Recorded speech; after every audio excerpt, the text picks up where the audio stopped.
Good morning, everybody. Welcome to London Station. Your favorite space station. Surely. How's everybody doing? I have three beverages today. I'm ready to go. Got the walk-on music.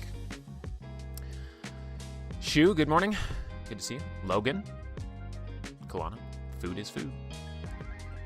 If you don't eat, then live stream chats tend to yell at you. That's a fact. Get the coffee going. Yeah, I have a protein non-coffee thing. I've got some green tea with honey, so I might do a little song. 3 is the appropriate beverage number, sure.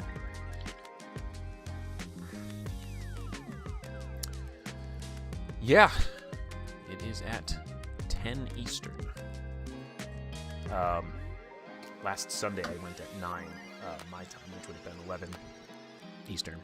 But you know, I know people have lives and stuff, and the morning's working out so far. It's the 1-week anniversary. We've been doing this for a whole week, which is crazy, but it's been a good time. A lot of stuff's happening. We have our mission control aspect of the channel going hot. For those of you that don't know, it's because I've never really explained it well. But the idea is that by participating in the channel, being a member of the Patreon, etc., there's a couple different ways you can get points. You spend those points, and you make things happen in the story of London Station. So, we got our planet named. The planet that the station's orbiting is called Eidolon. Great name. We got our moons named. We got Therion and Kippa, or Kippa. Min always says it Kippa, so Min bought that one, so he's going to have to set the record straight on pronunciation. Yeah. I guess our planet is got all sorts of crazy tides going on. Shout out Kippa. One of the moons is kind of sulfuric volcanic irregular orbit around the planet, which is throwing it into tidal forces and all that good stuff. And then the other one is like a cherry blossom wonderland, which I think is super cool. I think Min even wrote something about how you could have like whiteout conditions or pink out conditions if the blossoms of these alien plants get blown around too much. So that is fun. Oh, I was gonna start by singing a song that I heard the other day because I like it. We don't know. Kippa is a very old character. We don't know everything about Kippa. Could be an alien. But anyway, singing that song would be kind of a loud start to the stream, so I might do it at the end before we jump in. Not sure. Open to suggestions. Would be a good warm-up. That's for sure. Nice sunny day. I hope if everybody's weather's good. It's cold. That's right. Alien is relative. Everyone's an alien to someone.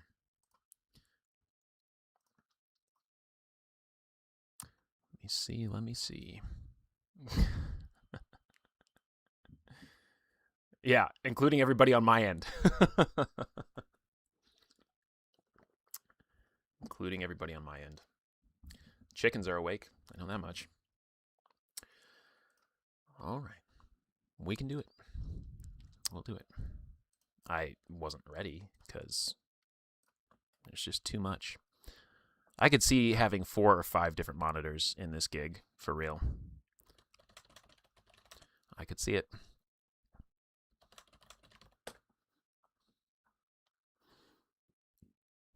I guess I have to add the word lyrics to the search. That'd help.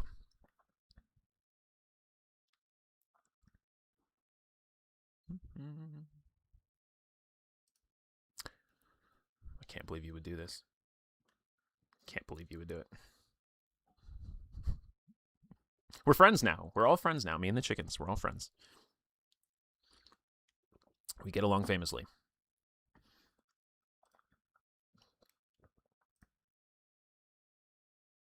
Loading. That is not... Here we go.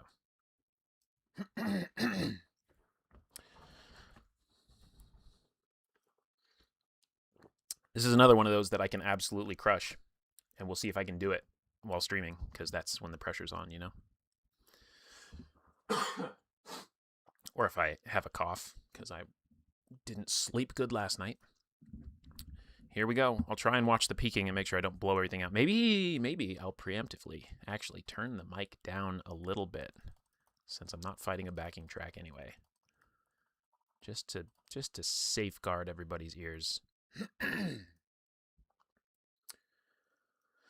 All right, I'll sing a little song and then play some spaceship games. Don't get mad if I'm laughing. Blame the caffeine for all the 5 a.m. phone calls. I haven't slept a single night in over a month. And not even once did you start to make sense to me. Well, maybe I'm a little bit slow or just consistently inconsistent. She said unpredictability's my responsibility, baby. But you're waiting at the door where everybody's hanging out just like they hung out before. You didn't have to do it, but you did it to say that you didn't have to do it, but you would anyway, to give you something to go on. When I go off back to the middle of nowhere, to give you something to go on. When I go off back to the middle of nowhere, they chewed me up and then they spit me out, and I'm not supposed to let it bother me. But maybe I'm a little bit weak. I let my frailty take the wheel. She said maybe there's a bit of me waiting on a bit of you, baby. But you're waiting at the door where everybody's hanging out just like they hung out before. You didn't have to do it, but you did it to say that you didn't have to do it, but you would anyway, to give you something to go on. When I go off back to the middle of nowhere, to give you something to go on. When I go off back to the middle of nowhere, but you're waiting at the door where everybody's hanging out just like they hung out before. You didn't have to do it, but you did it to say that you didn't have to do it, but you would anyway, to give you something to go on. When I go off back to the middle of nowhere, to give you something to go on. When I go off back to the middle of nowhere. There's your warm-up. Good morning, everybody. Thank you for entertaining me again, as always, when I want to sing a song, because I like it, and I might do it. That might be a thing. I just do to get started because it's fun. And people coming to the channel new will be like, what the hell is this channel about? Earnestness. It's about earnestness. All right, let's get moving on over to...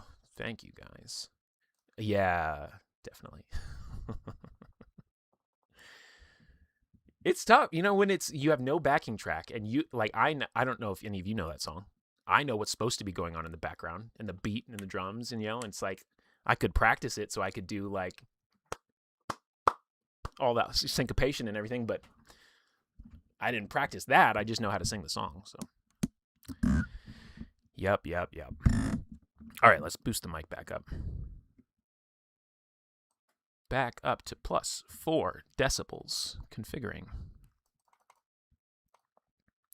You guys are good sports. Did you know this one, Logan? I want to do Jingle Jangle sometime too. Yeah, let me know. Lessons, huh? Yeah, once I get my acoustic over here, I'll do maybe 1 or 2 attempts at playing something, and then I will never touch it again, unless you're not in chat. And then maybe. All right, guys, check this out. I made a new overlay for this game that we're going to play today because it needs it. There's a lot going on with Astroprisma, so here we go. And look at that chat. Please hold. I'm just gonna go log into a thing real quick and do a little thingy thing. Let's do it back from here. I did not consider changing the text color of the fonts. Come on now, let me log in. Let me do it. Thanks, Pepper. Yeah, it took me a hot minute. I've practiced playing this game, streaming it to unlisted playlists, and while I was doing it, I just kept running into there's so much, maybe not information you need to have on the screen at once, but it just really makes it a better experience. I want to have that cool looking star map up there the whole time, because as we go around, we're going to be building out the hexes and stuff. So I've got the PDF of Astroprisma on my iPad in front of me for quick reference stuff. And if I need to throw it up on screen, it's actually going to cover the whole screen. So we'll just touch in on that here and there. Okay, bear with me. We'll get the chat colors right. It should be in here. And I should click on here, and I should be able to simply find where the color is. What is happening? Okay, let's do that, and let's pick. Let me pick a color. Let me do it. Yes, we did it, guys. We're gonna hit save and refresh and all that stuff. And we're going to be listening to music in the background because I figured that out too. Again, refigured it out. Okay, let me put that back where that was. Put this back where this was, because it's all very precise. So precise. And moment of truth. It's okay. It's all right. We just got to go to the thing and do the refresh. Zip.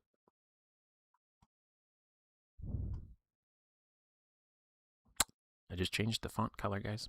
There it is. Okay. Is chat readable on the screen? I guess it doesn't matter because you guys are here. that's future people problems. Future people problems.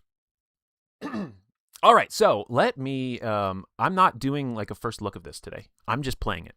I'm going to get myself refreshed with how it works. We're going to hang out and play, and this will be a series that we pick up now and again to see how this story develops. So I do want to show you guys a little bit of the book, though.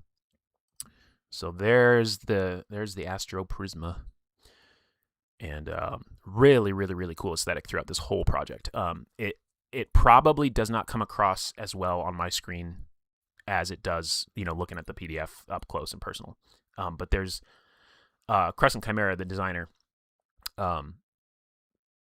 did all the graphic design and layout for this entire project, and everything is kind of overlaid with this grainy overlay. The whites that you see on the page are they almost look like parchment. They have this kind of texture to them. Yeah. Oh, I can't. I put that source below. I was going to highlight your comment, Pepper, but 80s anime style. Yeah, I could see that. Yeah, it's in this casette-futurism, retro-futurism kind of space, which kind of reminds me of when they did the Buzz Lightyear movie. They intentionally did that as well because they wanted it to look like a sci-fi movie that would have come out when Andy, the owner of the Buzz Lightyear toy, was a kid. And so a lot of the stuff in Buzz Lightyear's ship has these very tactile buttons that you press. But here's our little star map. And we've got 3 different rings that have different tables that resolve what happens in them. So we're going to get up close and personal with that. We are actually going to, I'm going to tell you strategically, we are going to blow outside of the inner ring and go straight to the middle ring, even though it's a little more dangerous. The reason being, well, I'll explain it now just because I have the PDF up. Here's your kind of, there's no classes per se. You kind of build characters a la carte, but these are kind of the different starting stats. So we'll go through and choose one of those together. I want to show you where the ring thing is. Hold on. Where is it? I used to have this PDF bookmark down pat, and I was zipping around this thing. Is this where it is? Yeah, here we go. Okay. So, if you are exploring and you roll in the outer ring, you're going to get, in this table here, 1, 2, 3, 4, 5, or 6. 5 out of 6 of these are the same between what type of ring you're in.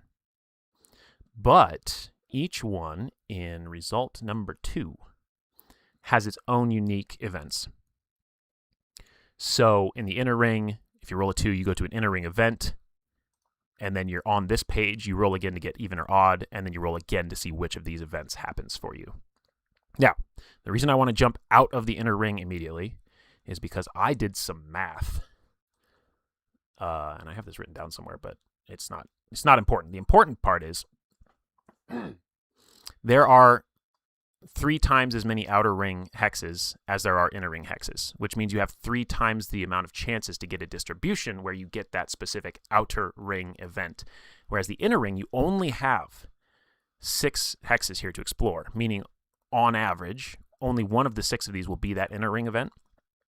And there are things called Helios farms, which are like these solar farms that are just posted up near the sun to harvest energy. And I forget what the other unique thing is in the inner ring, but it's Helios farms and then one other thing. They are therefore the most statistically rare elements to find in the game, just by pure math.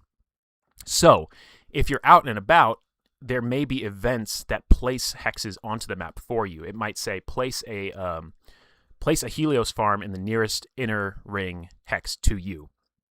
And I want to create as many opportunities for that as possible. So we're probably going to go around to the middle ring. We'll see, because you'll see how this will evolve. Where we go and when we go there is going to be very, very dependent on what our fuel status is, what kind of safe havens we've found, if any, if there are settlements that we need to go to refuel or whatever. So you'll see it's very emergent, and I'm looking forward to getting into it. So on the left-hand side here, this is a character sheet that I made back in the day. Pepper doesn't understand, but it looks cool. Kalana says what Pepper said. You guys will get it. It's really good fun. Actually, I'm going to get my physical dice out for this too. No, I'm not. Where'd they go?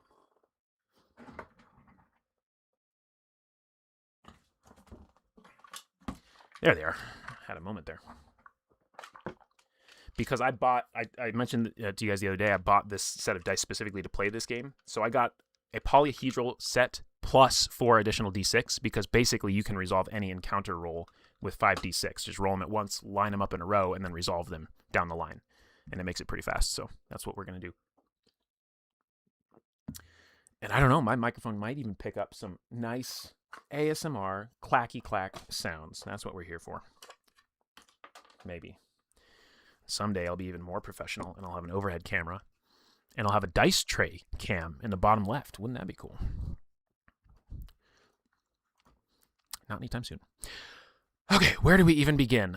So, like I said, I made this character sheet in Google Sheets painstakingly, and it was a lot of fun. But I had to work pretty hard to fit everything in here that you'd want to fit. We also have a sheet to track our ship. This is not our ship. This is a ship from a former play through that I did. And I kind of designed this map. I put all of these stats around the edge here on the right, using all my brand colors, of course, because I thought that would be easier to comprehend if I came up with an overlay where only the star map was on there. But I do have all the stats trackable on the sheet as well, so I'll probably try and keep them both updated, but then I might have numbers out of sync. And anyway, just yell at me. Yell at me if I miss something. Yeah, where should we even start? And then I have just a place to log the kind of what happens in the story as we go, because we're going to get prompts, and then we're basically GMing for ourselves, and we're going to decide and determine what we think is going to happen in those prompts, how we want to interpret those, and you'll see. It's a blast. It is a really, really genuinely fun time. But we got to make a character first. So I don't even remember where those pages start. Character creation. I found it. Before you start the game, you need to create a player character. Let's do it. So we need a name. You guys throw some cool names in chat.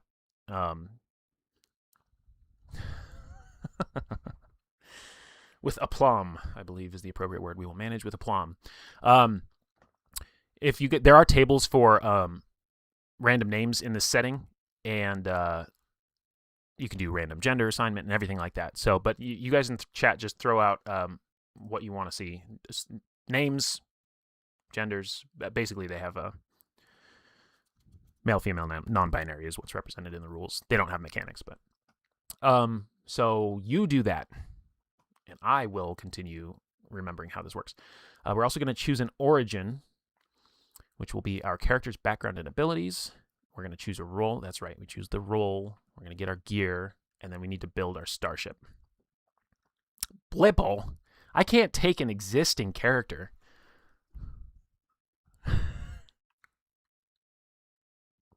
Might have to, though. Chat's awful quiet. All right, well, you guys are thinking on that. Let's go to the origins page, and I'll put that back up on the screen and kind of read those out to you.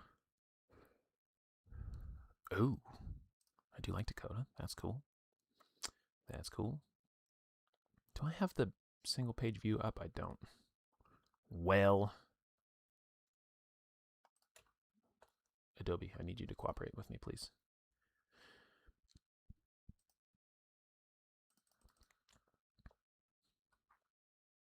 All right. Oh, Cadence. I like Cadence. I do like Cadence. Now you guys are hitting me with the real. So, these are the origins. They're not really classes. They're more just like starting sets. Stats will go up and down in this game, and equipment obviously changes hands. But to start off with, we have the eco-terrorist.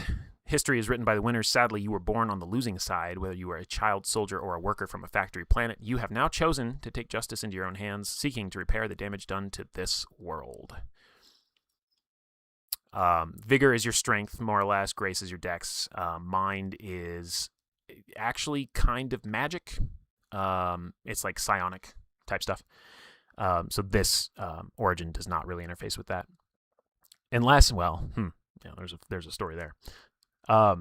When you die, I'm doing air quotes, but when you die in this game, you don't die. You might. You actually go to a D6 table called Abyssal Scars, and you roll it, and it tells you what happens to you. And one of my characters was actually a super villain from the game I had just played of this before as I was learning it. And so I had all these plans. I was like, okay, well, she's this type of character. She's going to do this type of thing. And she got taken out really early on.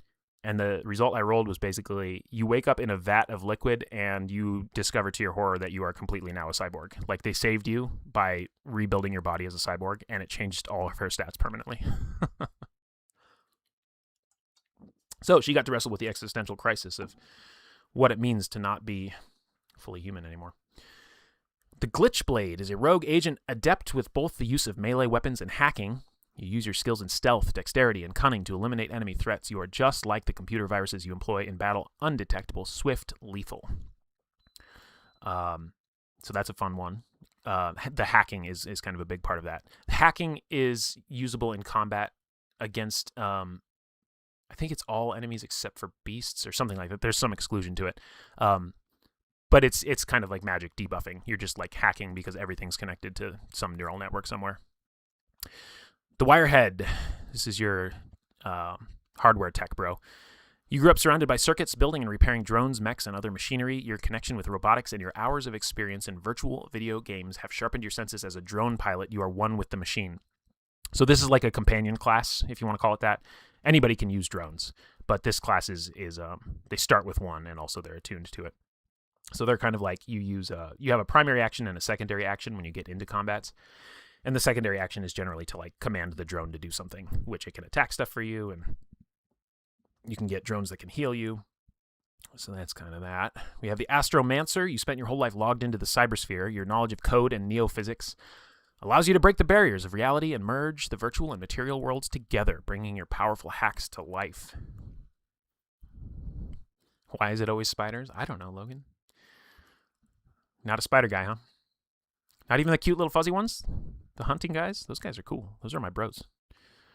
Desperado, the authoritarian control of space enforced by the empires of the old world has met an abrupt end, ushering a new era of anarchy. It is in this environment that you, like many others, have found a new life outside of the restraining grip of galactic law. This is your Mal Reynolds. This is your Cowboy Bebop, group.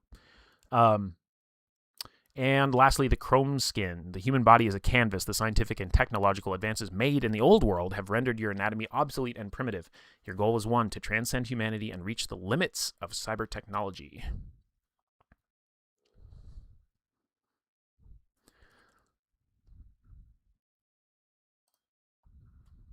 Getting all the spider lore. No spiders for Logan. They all lay eggs in your belly while you sleep. Okay. Fair enough. I saw it on the internet, so it must be true. Do you guys have any thoughts, preferences on what we want to do for Origin there? Crumbskin looks like absolute Superman. Yeah. They are all cool. They are all very cool. And additionally, the next thing we're going to choose is a role, which is like the pilot or the mechanic, and that gives you different mechanical things that you can do as well. So like I said, it's a additive, I forget what I called it before, but you're stacking Lego blocks together to make these characters. I guess I could do a poll. That's a thing that people do. Or actually, you know what? YouTube polls don't let you have enough options, do they? If it doesn't give me enough options, I'll choose my favorites or ones that I haven't already done.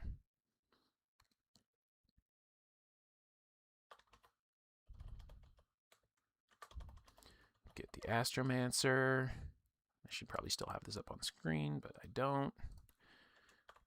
Desperado. Why don't you come to your senses? Chrome skin. And that's it. I only get to put 4 in there. So I have done a full campaign as an eco-terrorist, and most of a campaign as a glitch blade, so let's just choose between these 4, unless y'all really feel like doing one of the others. Because that is fine with me too. And then I will go back and do the music like I promised. So this is a playlist that another friend creator used when they did this game. That was Hime Utsugi, who was in the stream last weekend. And I should link to their series because they did a good job of playing the game. Okay, let's see. This is how I did this, right? Yes, yes, yes.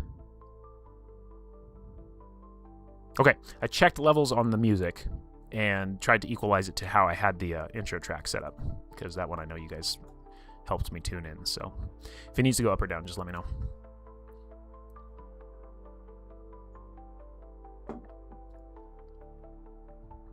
You guys are terrible. 3-way tie.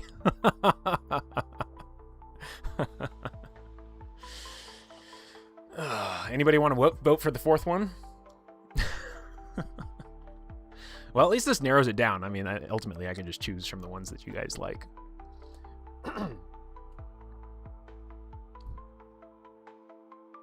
Music is good. Thanks, Logan.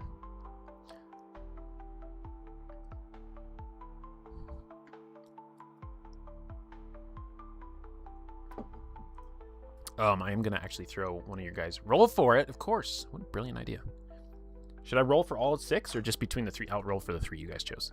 That would be, I'd be like, yeah, do this poll and then let me ignore it. All right, 1 or 2, we're going Astromancer. 3, 4 is Desperado. 5, 6 is Chrome Skin. And that is a 1, so we're going Astromancer. We're going Astromancer. And I liked the name Cadence. I'm using that one.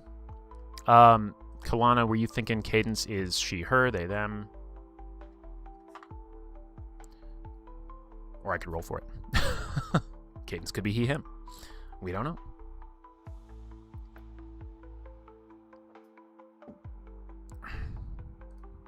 Yeah, I mean, I didn't want to say it, but you guys were absolutely unhelpful.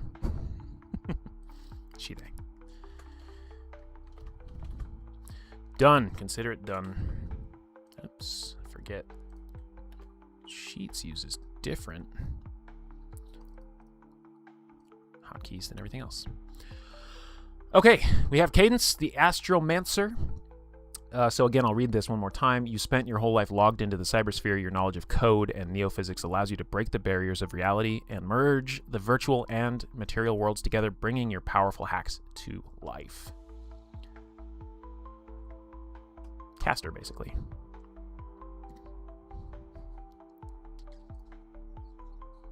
Mance all the Astros. That's right. That's what we're here for. All right, let me scroll through to get to the rolls.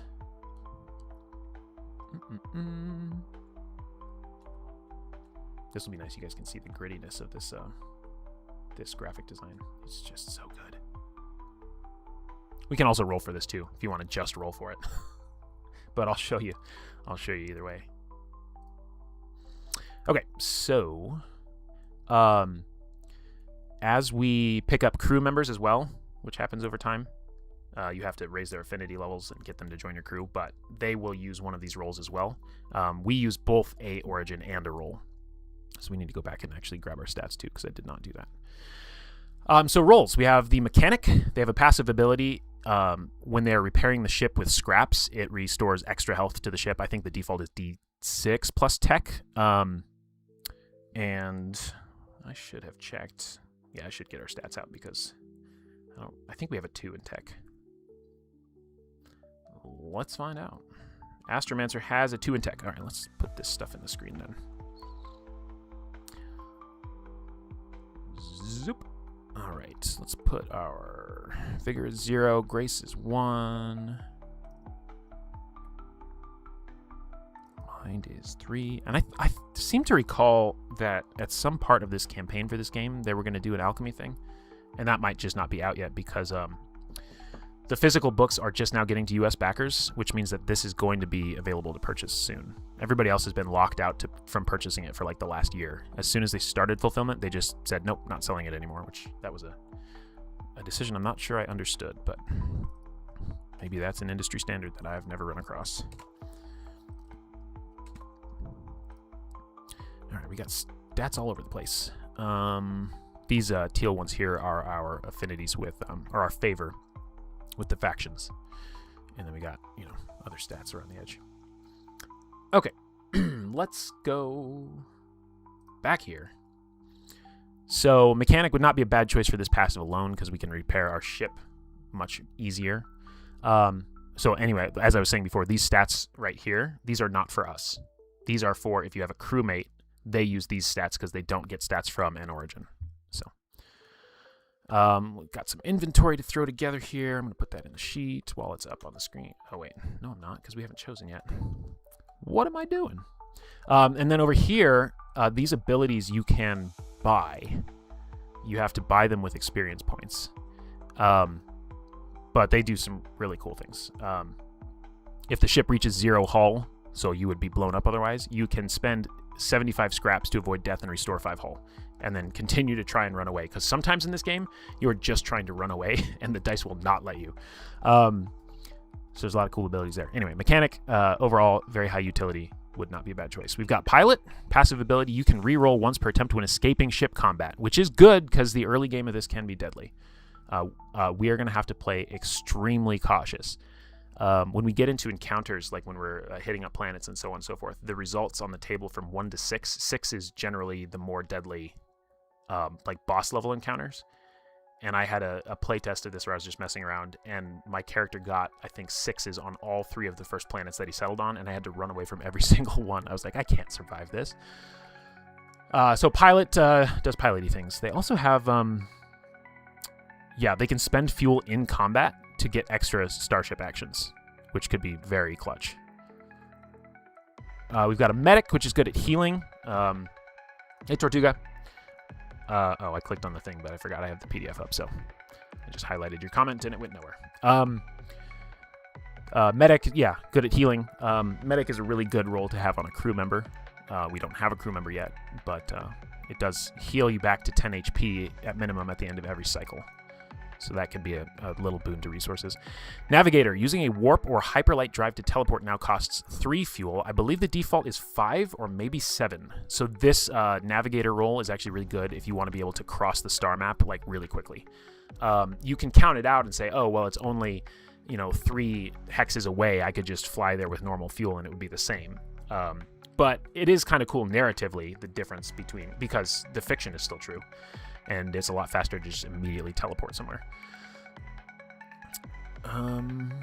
This one also has, so hyperdrive that's mentioned here in Mental Compass. Hyperdrive is kind of your hero point mechanic. You can use it to do, all sorts of stuff. Rerolls. You can use hyperdrive to pick one action and force it into maximum damage results, which is always nice. So this one gives you a hyperdrive every settlement you discover. So you've got 36 hexes. You find settlements on a 6, which means you should find on average 6 settlements throughout the game. So that's an extra nice little source of hyperdrive. Gunner, starship weapon modules deal +1 extra damage. So if we want to go heavy blow up people, we can go gunner. And abilities that make things blow up better. And marine. PCs can choose one ally to join them when boarding enemy ships. So when you're in ship combat, there is a module. I'll put this down here for a second. There's a module that lets you, if you can activate it, you can board the enemy ship, and then it switches it from a starship combat into a hand-to-hand combat. Which, if you're built to take advantage of that, you could wipe out all sorts of people that way. So, I think we'll roll for it. After sharing all of that. Because, again, there's just so much to put on the screen. I don't want to ask you guys to try and memorize everything I just said. So, here comes the D6. Let's see what we are. We are number 5, which is the Gunner. So, we are Astromancer Gunner. That is an interesting combo. I'm going to have to think through how someone would be so in tune with the cyberspace and also shooting things. Maybe they go into the cybersphere to like religiously practice all their armaments. So that's cool. That's where we're at with that. We do need to pick up some inventory here. So I'm going to type in our inventory. We have a laser blaster. And I used to have a format for how I made this stuff readable, but I'll probably iterate on it and redo it a bunch as we play to make sure it's even visible to you guys. Because I doubt that's readable to anybody. I could always go bigger. I'm just going to have to scroll more frequently. I could even go bigger. Let's go bigger. All right, so D8 plus vigor when we attack, and our vigor is 0. So that is not a good weapon for us to start with. We have 1 taser shell, which is a type of grenade, I believe. And we have 1 0G liquor. This is an item that confuses me, if I'm honest. And there was a conversation on their Discord about how to use it, and I was like, I still don't get it. Yes, this is solo, and you can play it as a group, basically co-op. I have my opinions on this, and you guys may agree or disagree as you follow along this series, but I think this game would do incredibly well as a play-by-post, because if you're chewing the scenery in the ship between when you're going from place to place, if you're actually letting the encounters on the ground live and breathe, I think it's a really great vehicle for that, to be honest. I didn't show you guys the other roles. There are 6 other roles. They are NPCs only, and you can only get them when you reach, I think, 5 favor with a particular faction. Then you can basically hire this super specialist that can really do some game-breaking stuff. And the game meta actually kind of shifts to at a certain point when you get enough crew members, the right crew members, and you kind of get past that critical mass of having the right amount of wealth, you can just kind of roll through this whole star system if the dice are with you. So, yeah, And I mean, Logan, I haven't even gotten to the point where we've even seen what an encounter looks like. But it'll be like, I'll tell you, one of them is, first you have to find a planet, and you have to identify how many moons it does or doesn't have, et cetera, et cetera. And then there are 6 main planet types. And one of them, the water planet, there's an encounter in there where it's like you discover an underwater, like super max high security prison. And you go down there, and like there are these android guards that are keeping all these like super criminals locked up there, and you have to choose which side to side with. And that turned into a huge plot point in one of my playthroughs of this. It is rich. It is rich. Okay, we also have to go back. Oh, I have it up on my iPad here. Because we also have... Right, because we're going to be using hacks more so than weapons, even though we're a gunner. So we're more of like, we're a gunner in the context of starships. And in person, we're doing mental hacks and that sort of thing.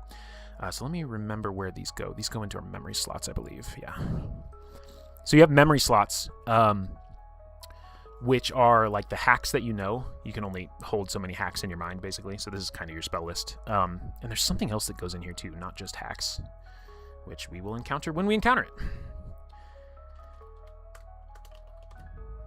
I didn't even realize that this whole, like, all caps underscore lower caps thing is something I stole and used in my own aesthetic.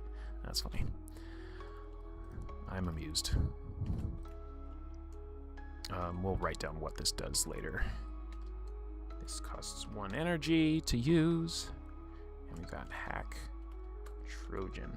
So I'll tell you, Javelin is basically like a mental damage thing. You're just trying to blow up somebody's brain.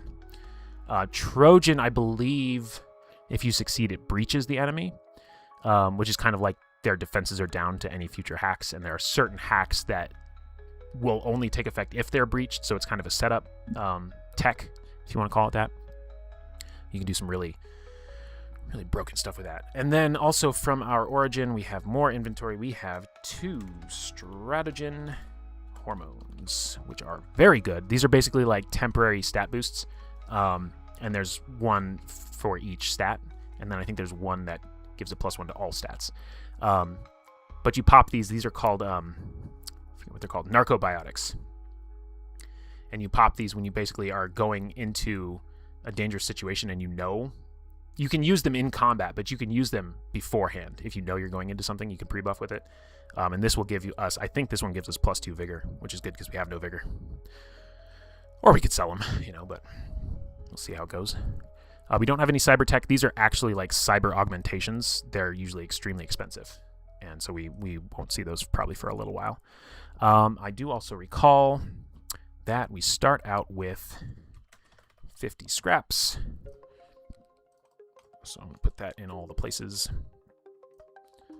And at some point, I might find the rule where it says that. But I'm 90% sure that we get to start with that. Oh, yeah, here it is. In addition to your origin-specific equipment, you start with 2 health packs and 50 scraps. So we also got 2 health packs. Inventory does stack like with like. So you can have 8 unique types of things, but you could have 30 health packs in a single inventory slot. And as you just saw, we have our inventory, and then we have our ship cargo inventory that can hold 6 additional slots of goods. So that might be it to get started. We did origin, we did roll. Oh, we got to build the ship now. This is going to be fun. All right. And I actually forgot entirely to go find the shipbuilding sheet. Also, guys, this is not a me thing. I just want you to know. This is not me. The assets for this game were made in Google Slides, okay? It's not me. The actual official assets are in Google Slides. And I had nothing to do with it. I did make the character sheet in Google Sheets. That's on me. The rest of it, that's not me. It is what it is. All right, I actually have to go find this, though, because I thought I had it saved on my account, but I did not. Talk amongst yourselves.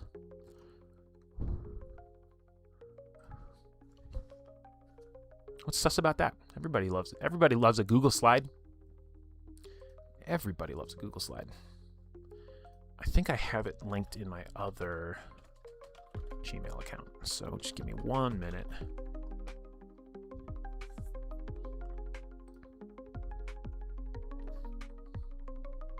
This is a great soundtrack, though. What is my password? I can't remember passwords when I'm streaming. That's too hard. Did I change it to that? No. No. No. This is my main email, guys. Hey, I'm in. After I verified two-step.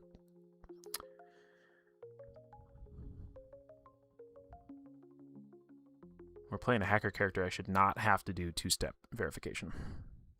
I should just be able to do that with a cybernetic or something.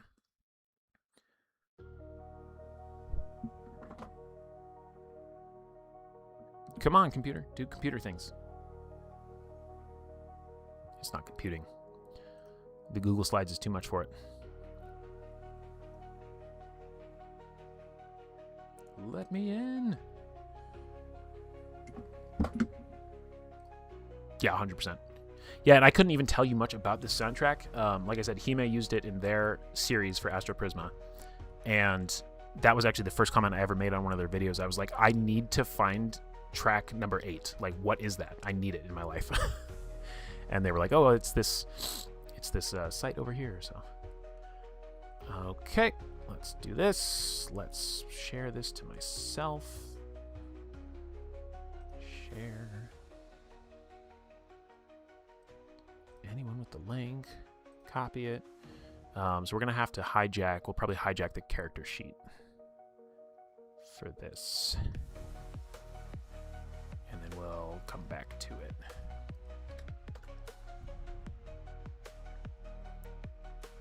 That's pretty smooth. That wasn't terrible. So this is a modular. Hello,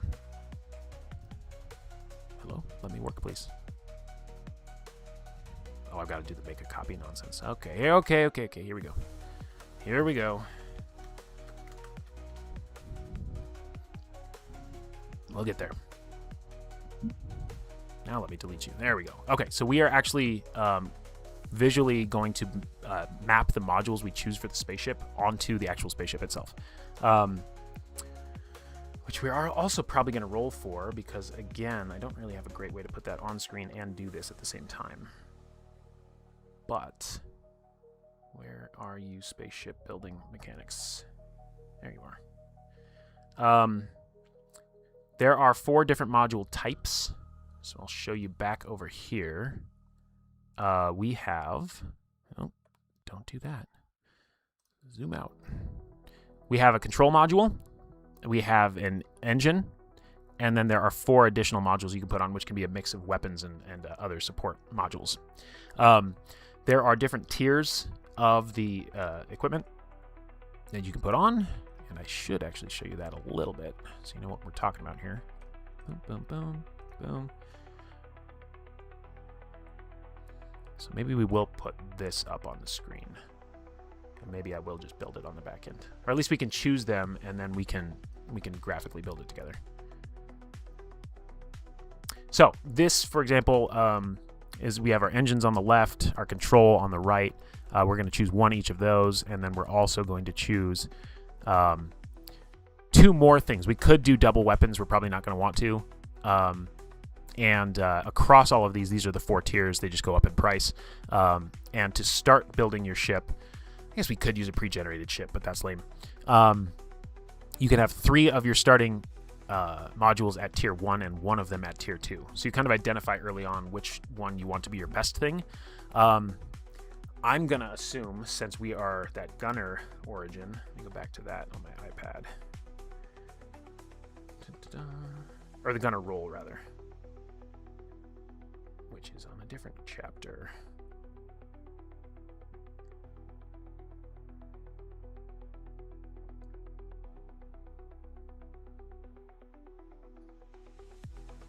Please hold. Yeah, Starship weapon modules deal +1 extra damage. We can also later on buy abilities called laser burns, laser module attacks, apply overheat for 1 turn to the enemy ship, so that's kind of like a persistent damage mechanic. We can buy Turret Siphon. Turrets restore 3 energy to all allies every time they destroy a shield this turn.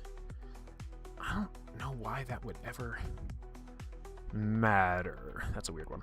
And then Missile Madness. Missile weapons deal plus Vigor extra damage this turn. We don't have Vigor at this point, so we might at some point pick up a boost to our lasers, but either way, we're getting extra +1 damage from all Starship weapon modules, and it would make sense for it to be a laser. So let's see if we can pick up a cool laser to start with. Spark multi-lasers. Let's zoom in here for you. On a 3 to 5, right on, Pepper. Thanks for jumping in. On a 3 to 5, which I'll have to explain later. On a 3 to 5, we deal 3 damage ignoring shields, which can be very nice. There are certain ships out there that are just entirely built around shields, and they are, if you don't have the right build, impossible to deal with. Ogre missiles on a 5 or 6, you deal 6 damage. It's twice as much damage, but if they have a shield basically negates 1 hit entirely. So you have to punch through the shields and hope they don't bring them back up. We also have particle cannons. On a 3 to 5, deal 3 damage. The next time you attack with this weapon, it deals +1 extra damage. So if a fight goes long and you have these things, they just ramp up more and more and more damage as you go. And then auto turrets deal 2 damage to all enemy ships. So, right on, Logan. Have a great time celebrating, and we'll catch you later. So the smart choice based off what we have so far is the Spark multi-lasers. So we're going to pick up the Spark multi-lasers and lock it in. And they are somewhere here. There they are. So we're going to copy those, and we will plop them somewhere on the ship, wherever we think looks cool. All right, and let's put that in our first weapon slot.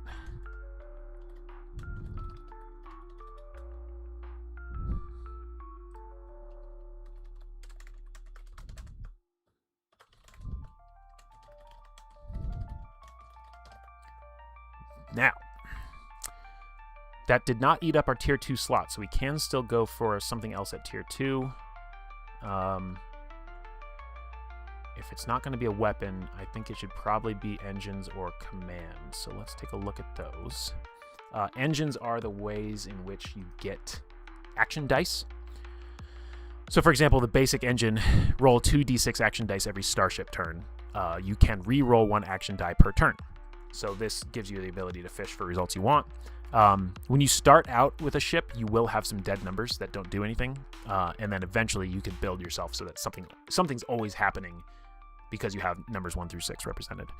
Oxygen jets, roll 2d6 action dice every turn. You have an extra action die during your first combat turn. So this one is better if you're going to try and make fights go fast, which I think we are because we get +1 damage to our weapons anyway.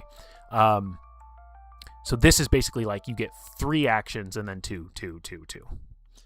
Whereas the other, you're only getting 2, so you're down 1 action, but you have way more variability, or flexibility, I mean. So the hover propulsors are going to be better if fights are tending to go longer. The oxygen jets can give you a little bit of race damage. But we can also go up to tier 2 with these. Velocity rockets roll 2d6 action dice every turn. You have 2 extra action dice while your starship is at 20 hull. That is a good option if you have a character that can repair your ship. So we're not necessarily spec'd out towards that, but we do have a decent tech stat. So that's a possibility. And then the quad reactor, roll 3d6 action dice every turn. Just flat out. 3 every time. This is the one that's calling to me right now, the quad reactor, because we're not going to hit weapons every single die that hits the tray, but this maximizes our opportunities to get the +1 damage from our roll. So that's a strong contender. If we look at the cockpits, at our tier 1 Aurora cockpit, if your ship is in critical condition, which is 10, I think it's 10 or less, or it's under 10. I think it's 10 or less. Yeah, Kalana, I agree. Quad is just a lot of action economy. 3 actions. I'm also really, this is bothering me. I'm going to fix it. I want to be able to shout you guys out while we're doing this. There we go. Vector cockpit. Start space combat with 1 shield. Shields are good. Can't go wrong with a shield. That negates an entire hit, which sometimes can be very, very important. If we are going to get the quad reactors, which I'm leaning towards, and Kalana seems to agree, we're not going to be looking at a tier 2 command, but just for the sake of looking at them, Orion command, restore 1 hull every time you gain a new shield. So this we're not going to take. You would take this later on if you were going with a shield build.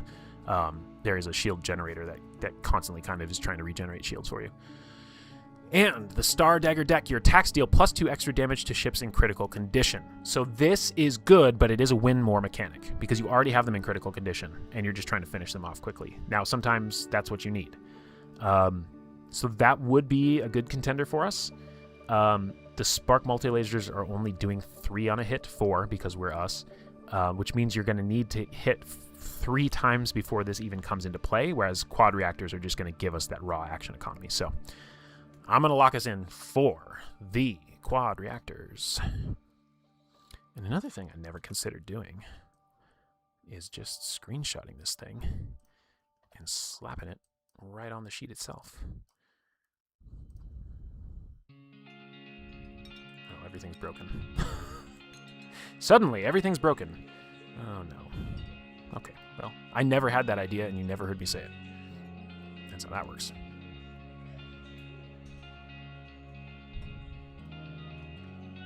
It's all in your imagination. Engines. Quad.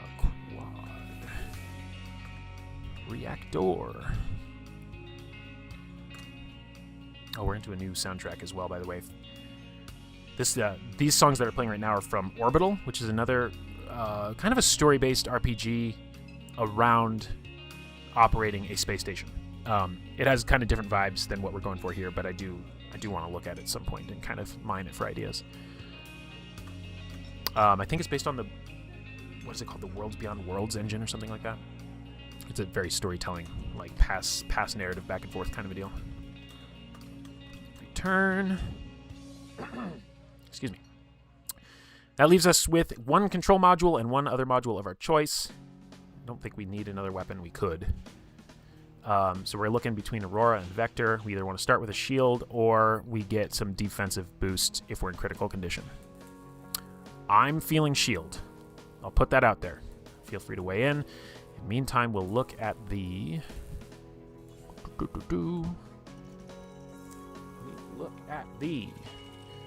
systems. So we can get repair drones on a 2 to 4. We restore 4 hull. Always good. Can't go wrong. Shield generator 4 to 6, gain 1 shield. So we could start with a shield, and we could have the option to regain shields as we go and just negate hits. Can't go wrong with that either. And we are not looking at the tier 2s right now, but if we had, we could have done solar panels, gain an extra d6 action die next turn. So this can kind of turn a whiff into a sandbagging for a future turn. And the breach system, all enemy ships have -1 action during their next turn. This is huge.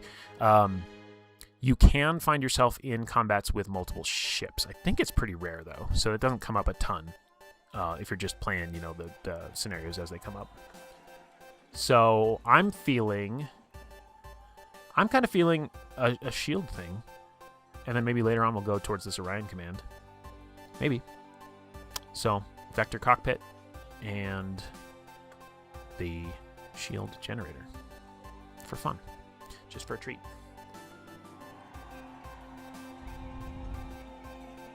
And I think you were agreeing specifically to the Vector cockpit. So let's do it.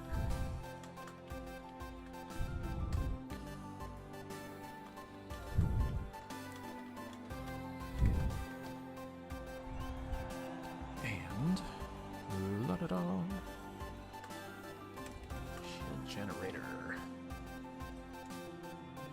We are almost actually playing. Oh, that's a 6, not an 8. It's like 8. I'm not rolling d8s here. Gain 1 shield. So I kind of like this. The image I'm getting of this ship and our character so far is we're shielded up and we're really precise with our weapons. And so it's basically like we get in position to take the best shot, almost like kind of sniperish, although a sniper wouldn't be observed.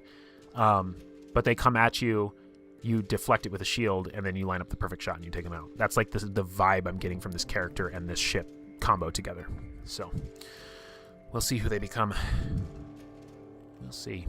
All right, let's put some building blocks on the thing. Let's put some Legos out here. Whoa, whoa, whoa. All right, there's our quad reactors. What else did we grab? We had the vector cockpit. Nope. Wrong thing. And shield generator. All right, so these are our modules, and now we actually need to build out the shell of the ship.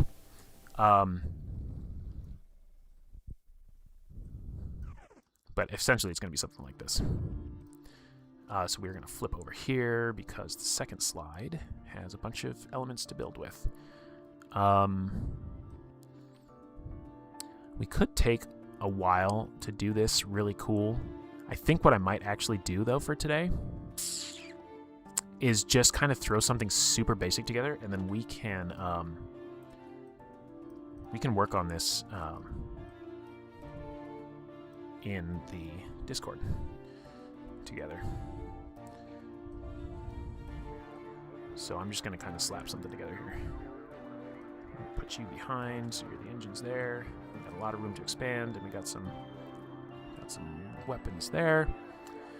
We need some wings of some sort. Something wingy. I'm feeling this thing.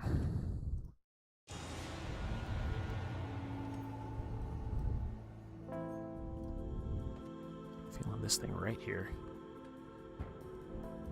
And let's put these lasers on the wing. Kind of a chunky ship. We also got to name this ship too, but we might do that in, like I said, we might do that in the Discord, just for fun. Let's set this back. Give it a little more definition on the front end. I want that up top. Is that better? That is a little better. And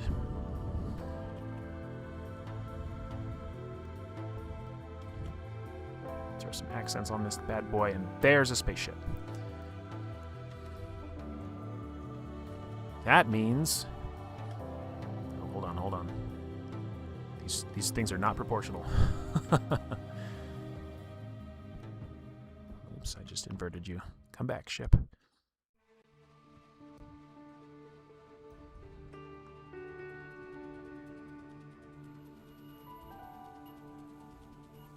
There we go. We have begun. Got the ship on the map, and we're ready to go. I had a specific grid that I used to take this from, and then I threw it in here. How did I do that?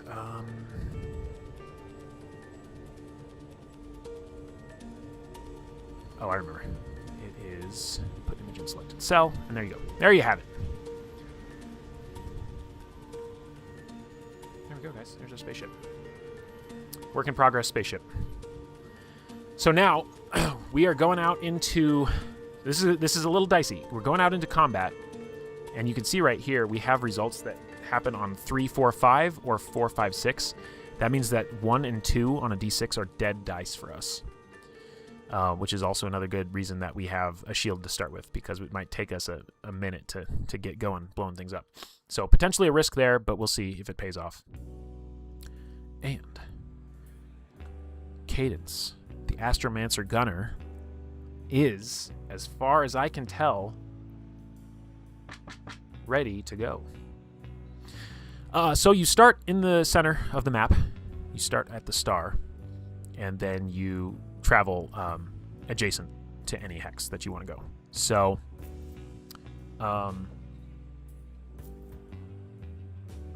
where do we want to go? These are all numbered too, by the way. They're not showing up here, but there are there's a specific numbering schema for this because it does matter occasionally.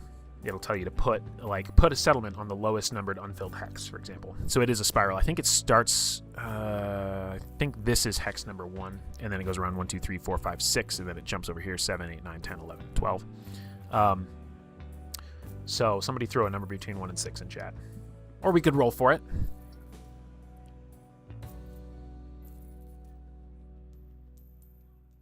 They are all equivalent at this point. Where's the sun? We're on the sun. Well, then you're going to want us to stay in the inner ring. If you want to stay warm. Every choice you make will take you the same distance from the sun. Roll it. Let's roll it. It's a 4. So we are going 1, 2, 3, 4. First hex. Here we go. All right. I'm going to throw out the 5d6, line them up in a row.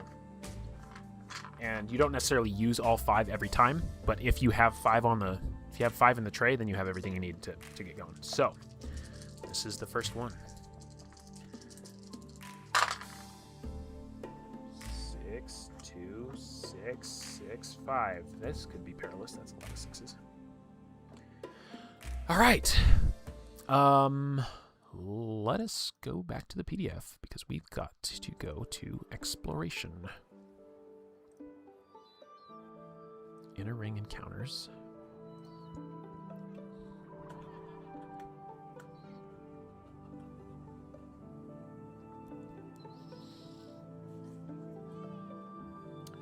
And here comes Adobe once more. Did my microphone pick up the dice in a satisfying way? I hope so.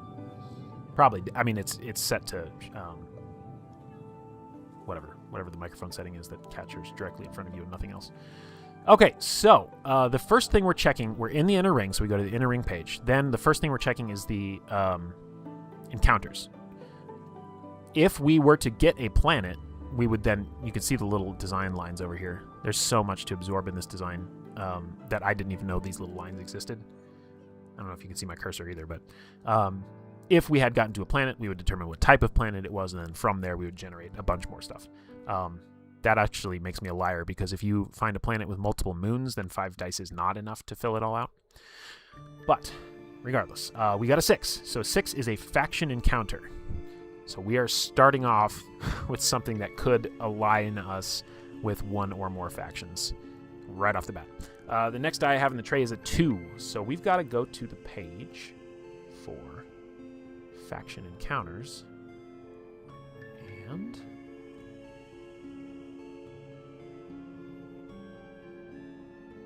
okay, so actually we have to throw a d10 in here now. Okay, when you get to a faction encounter, you come over here, and we're going to determine which of these 5 factions that we are encountering. So here comes a d10.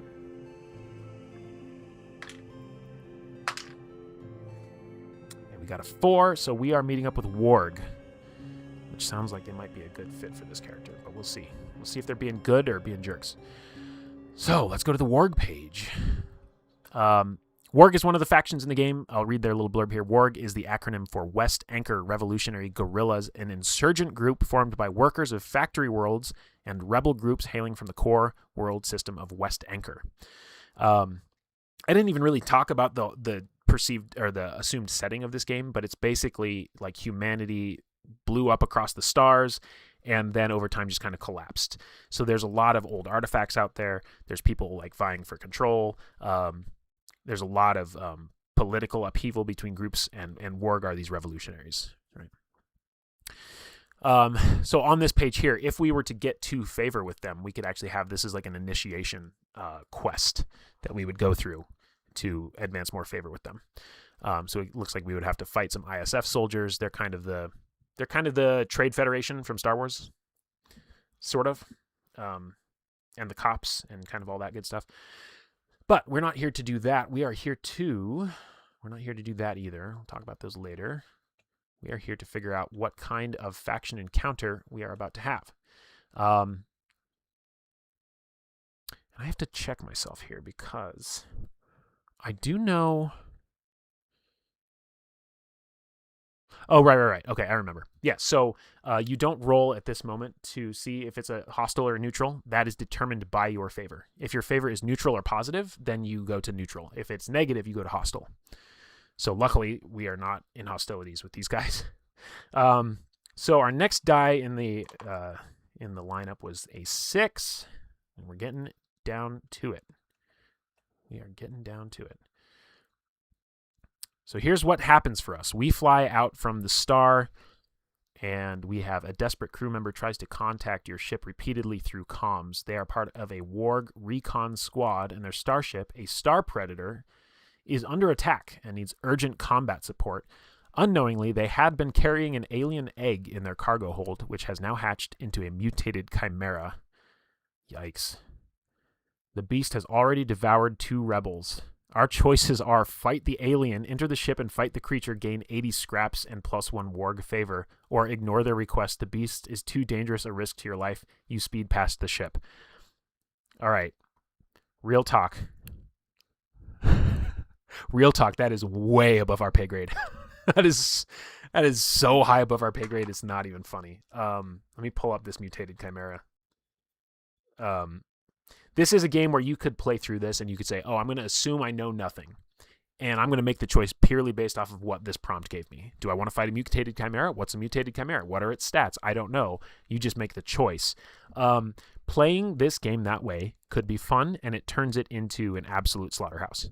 I realized pretty early on that, like, I think you're expected to look at the stats and consider your options before you make these choices. It just doesn't make sense any other way. Enemy database. Where is this bad boy? Mutated chimera.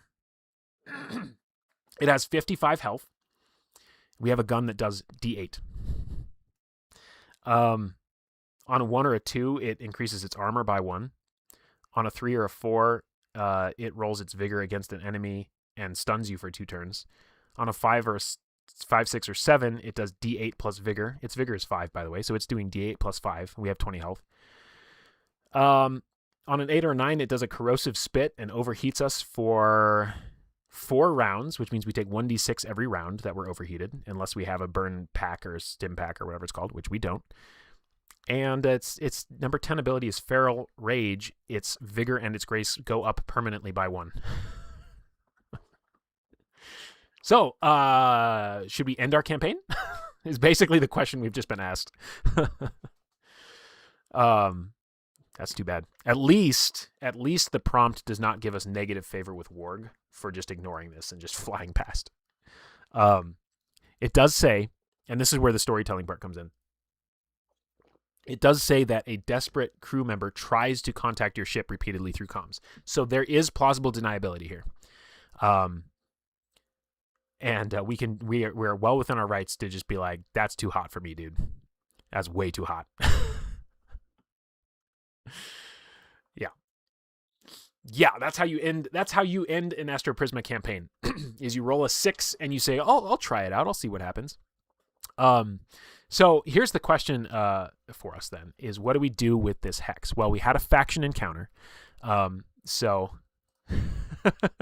yeah, that is essentially one of the boss. Yeah, it actually has boss level status. So if you were to defeat this thing, you would get so much loot and experience, but we ain't there yet. We need like dozens of fragmentation grenades and all sorts of things. So what I do is I come over in these assets. They have the little icons for the factions. And all right, see you, Kalana. See you later. Or are you talking to you're saying, we are saying hasta la bye-bye. We are, for sure. We are. So I'm going to put their little faction logo right here. And it says they have a Star Predator ship. And I think I can actually grab that from here. I can. So we're going to put that over here. And I think I used to do a thing where I used to kind of color them. But I don't really have a set idea of what those colors would mean. So maybe we'll explore that later. Oh, Cadence is bye-bye. Yeah. One way or another, One way or another, Cadence is goodbye. That is for sure. All right, come on now. There you go. Okay, now I don't know that I necessarily want to do the journaling for this live on stream. I don't know. And if I don't start, it's going to be weird to pick it up later. Maybe not, because I could always go back and do this first session and pick it up from there. But maybe I should I'll just do something quick here. So we're in cycle 1, we're in inner ring, hex 4. The result was faction 2, no. It was faction and then warg and then 6. Well, neutral. Anyway, this helps if you ever need to go back and figure out what happened. I found that logging the full die result so that you know what got you to that place is very helpful. So we set off and immediately found a warg ship in distress. Unfortunately for them, their lack of preparation does not constitute an emergency on our part.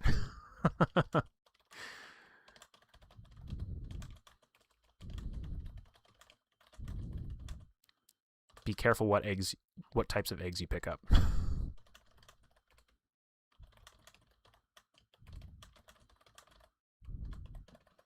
All right, so in this log tracker things, there are times where I'm writing out full scenes between characters, conversations, and so on and so forth. But just to get the basics of it down, I think that's what we'll do today. Now, that's it. So that's a whole cycle we just did there, and now we get to choose where to go next. So we can stay in the inner ring. Again, there are some rare encounters in there that are less likely to come up. If we just clear out the entire inner ring right now, we'll probably miss some chances for that. So I'm gonna say, or what we could do is we could just play this entire playthrough traveling randomly and rolling a die every single time. That sounds funny, so I'm gonna do it. So we got a 3. We gotta go clockwise 1, 2, 3, and we're going here. And we're moving on. Now we are going to a middle ring resolution page. And voila. We're going to roll our 5d6 and see what shakes out here. What we encounter today.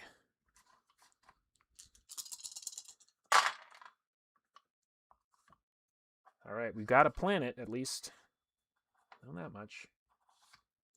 Okay, so results are 5, which gives us planet, which means the next result we need to allocate is a 1. So we come over here.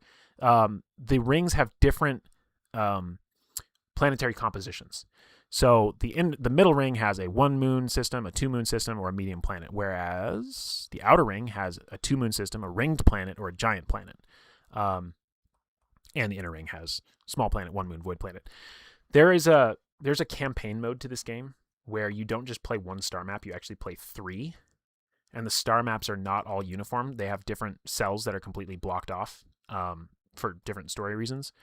And in campaign mode, you actually are capturing bases for different factions and measuring their relative strength in the star system. And that strength determines what cells they are actually in control of. So what you'll have is like warg. If warg reaches level 1 of their strength, then it'll say warg controls all small planets. So you go around to every small planet on the map and you put their little icon there, because there's a turf war thing where after you finish the star system, you compare the strengths of all of the factions that are on the map, and whoever has the most basically overtakes one of the other bases for free. So it's a pretty cool little campaign mode. But for us, we have gotten, we're back on the middle ring. We have a 1 moon planet. So let's go over here. Medium-sized planet with a single moon. Medium, planet, 1 moon. This guy. And that guy slots in right there. And now here we are. So the next thing we have to do is figure out what type of planet this is and what type of moon. And so we are going to need to roll more dice. We have a 6, so that's going to be our planet. Let's go to the planets page. And rolling for planets, roll a d6 to determine what type of planet you have discovered. And then it says also then roll for exploring it. But that is not set in stone yet. We can go to the planet or we can go to the moon. So we are not locked in. A 6, though, gives us an ecumenopolis, the greatest marvels of the old world, massive planets whose surface is entirely consumed by urban sprawl. All natural life and resources in their ecosystem have been destroyed in favor of the expansion of the megacity. Now these planets are deserted, becoming giant orbiting ghost towns. So it's like Coruscant. I just hit something. So it's like Coruscant, yeah. So we have an ecumenopolis.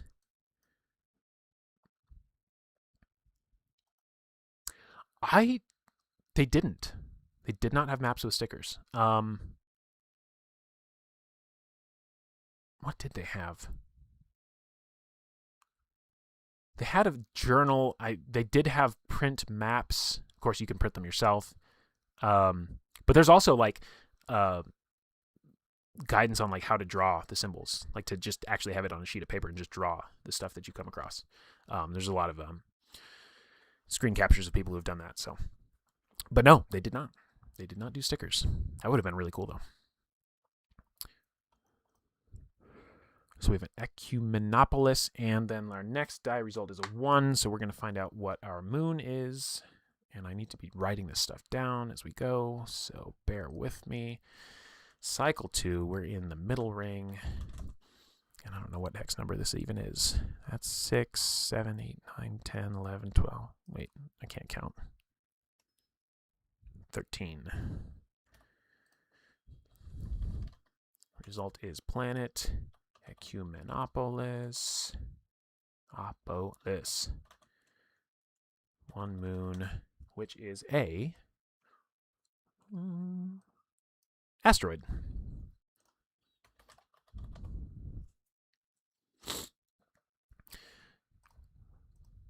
And we could also be doing all the work to name all these places. There's name tables, random tables for all sorts of things in this book.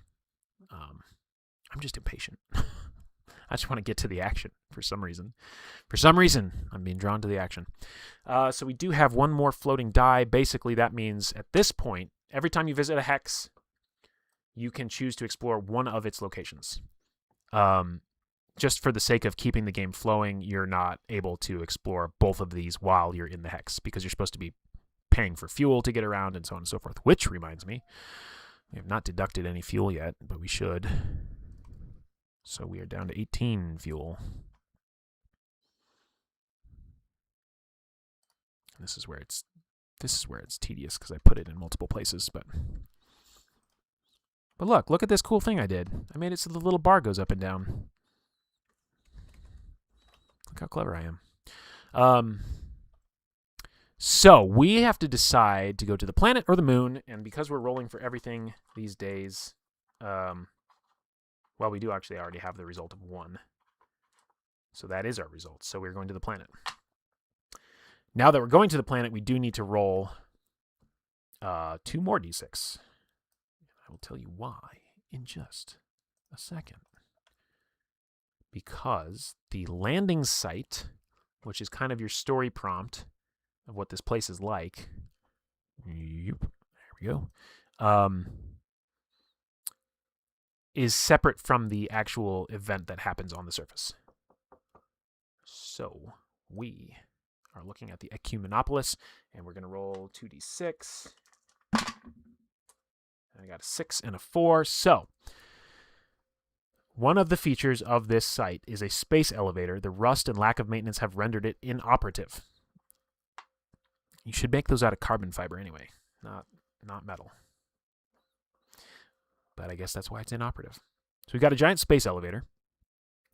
And then we're also going to go down to find the event page, which thankfully we did not get a 6 on. And we are getting 6-4. So this is, oh, this is intense. I hope we don't have to fight this thing. This is what we got. An MK2 SKSX combat mech. You walk past an abandoned shopping mall and make your way to a massive industrial complex. Most of the buildings are empty, looted by raiders and space pirates, yet you are able to find a small factory still running. Oh, no way. Behind a motorized arm, you find an intact model of the drone OWO mech system. This playthrough is going very well.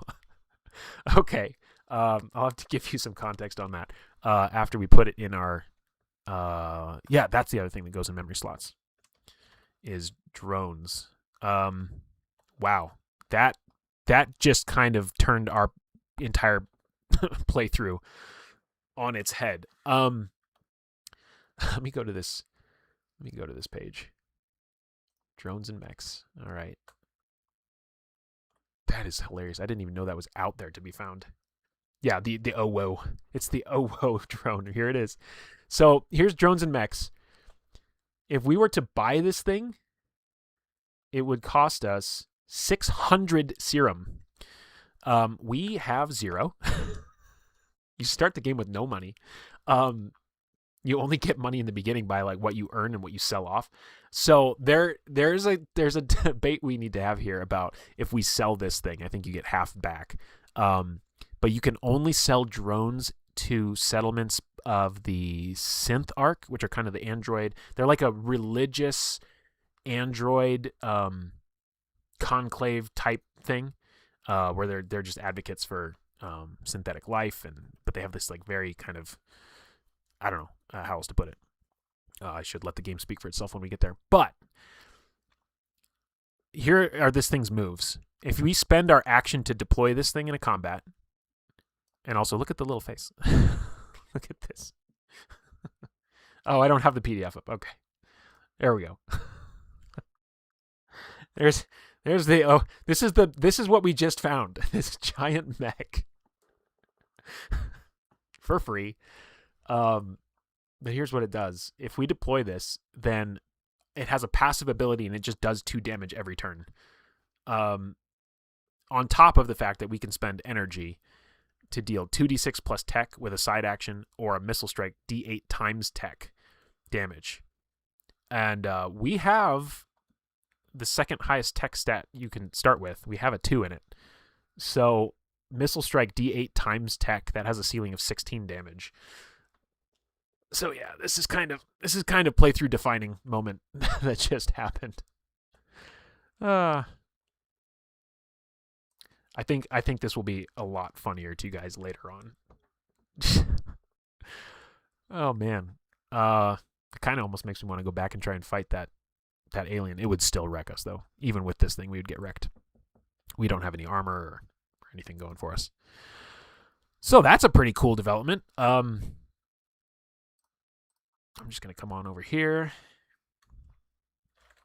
It's funny, whenever I play this, I always start by saying we, even though we're only a single character in a solo spaceship. I think I'm just going to rip the description of this directly from the prompt. That's what I'm going to do.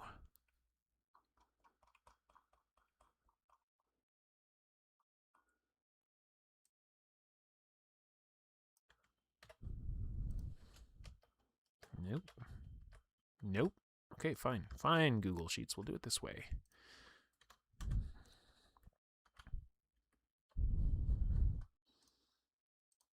Everybody loves formatting on stream. That's what everybody's here for. I almost got the rhythm down for this.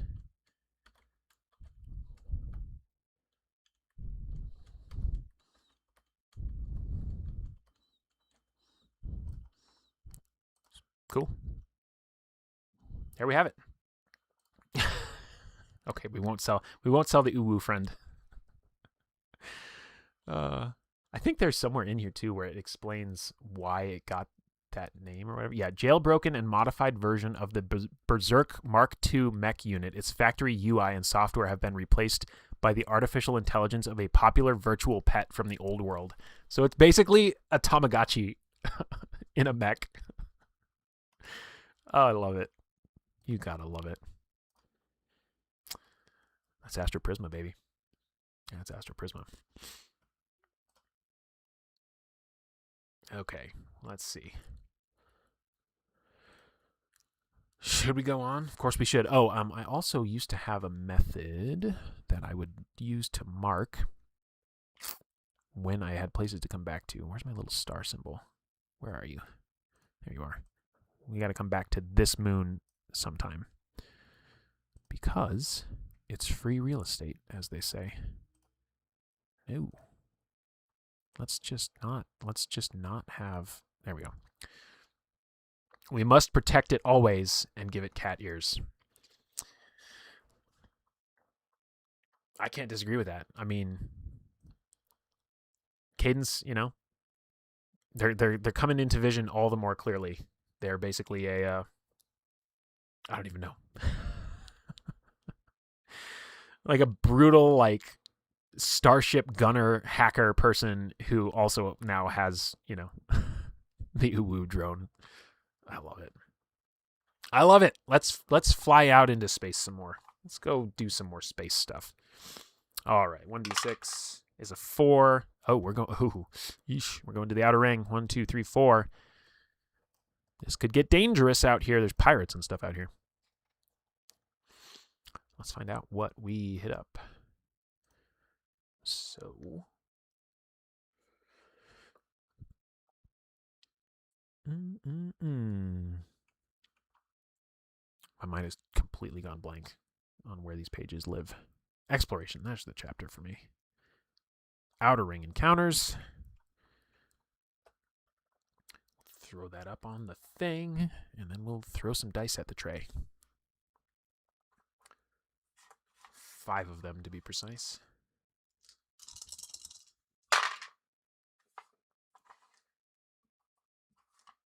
Six, 2, 1, 6, 2.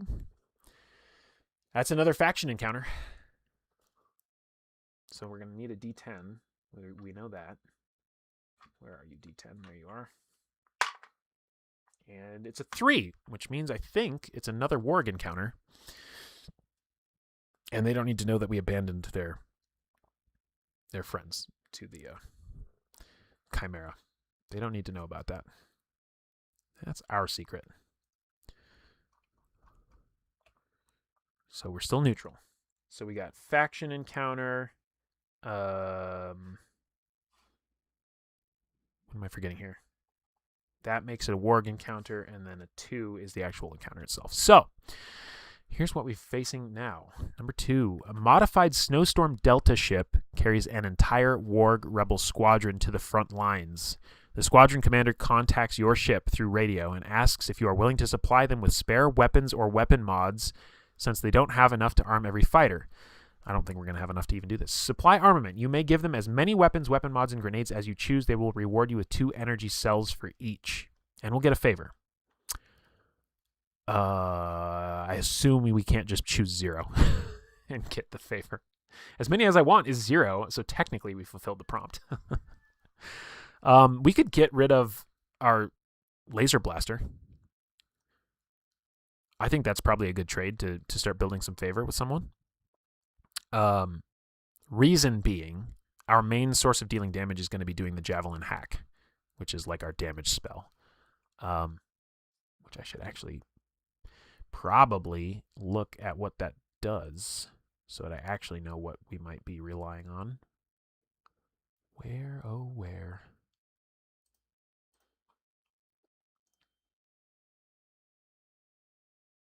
Weapons, yeah. Oh, that's right. They put it with the mechs. Hacks. Javelin does D12 plus mind damage. So that's definitely way better than our laser blaster. It's D8 plus 0 versus D12 plus 3. Yeah, let's talk about that for a second. So the game the full game intention, and if you read in the introduction, it basically says like, this game is about picking sides. You should not play this game and try to stay like aloof loner gunman who's never involved with anybody. A significant portion of the game is getting involved with a faction, getting tied in with them, playing through their missions, and so on and so forth. It does have some value in that if you have negative favor with a faction and you find one of their settlements, you can't go there. You can approach them and then you can pay off your negative favor back up to 0. So it's an expense if you go negative with somebody. Negative favor also makes it so that when you hit a faction encounter and it's an enemy or a faction that you're in negative with, then you'll go into a hostile encounter, which means a spaceship or one-on-one fight. What else does it do, though? I mean, basically, favor ticks up. You're able to unlock higher and more prestigious missions. When you get to a settlement, there are just kind of like standing like little chip quests that you can pick up to build up enough favor to get in with them in the first place. And then once you are in with them, there's a separate procedural mission list that you can run. So you can go into a settlement and say, hey, I want to run a mission for the Warg faction, and there's like a nested 4d6 table that'll tell you what your objective is, where it's located, what the loot will be from this mission, and so it's like a custom mission package that gets built out for the factions that you're actually in tight with. So that is how faction works. But I'm thinking we give them the laser blaster and call it a day. Because we have 20 energy, and energy replenishes by 3 every time you do a new cycle or move to a new cell. So you could use the Javelin hack, D12 plus mind damage. Also, breached enemies take double damage, so that's where we could use our Trojan. Because Trojan, you don't have to... Well, do you have to roll? I think you have to roll for every hack. Trojan breaches an enemy for mind turns, and then you can use Javelin, and you're doing 2 times D12 plus mind. So that is our main damage dealing. So we're going to part ways with the unfitting laser blaster and go up 1 faction with Warg. And you can have, you don't have to join a faction if you go up to 2 with them. And you can also be in multiple factions at the same time. You can be working for multiple of them at the same time. So it's not necessarily locking us into anything just yet. But let's grab this little symbol again. Put that here. And they are in a very specific ship, it said. I don't remember what it was, though, because I'm jumping all over with these pages. They are in a snowstorm delta. Can you wipe out a faction? Kind of. Who are you trying to wipe out? Or do you got somebody who wants to play a game where they can wipe out factions? Is Logan a faction wiping type? Kind of. The sort of finale of a play cycle of this game is you get up to 10 favor with your chosen faction. And when you get to 10 favor, you get to choose between one of 3 final missions. And one of them is kind of neutral, kind of environmental. So maybe it's like there's a giant alien rampaging and they need you to go help take it out. And then 2 of them are like the most kind of ideologically opposed factions. So you kind of choose your ultimate enemy in the end, and you can have different endings to the game depending on who you choose. So narratively, it might come to, you might just write it as such that you're wiping them out, but there's nothing. Your inner murder hobo. I had not thought of you as a murder hobo in any previous interactions. But the campaign mode is even a little more explicit, and it's still not about wiping them out, but you are basically taking over enemy bases. And the first map has 2. The second and third maps can have 2 or 3. So overall, you can have somewhere between 6 and 8 different bases. And And to warp between these systems, you have to get a specific hyperlight drive that you have to unlock through play to be able to even get to the second and third systems.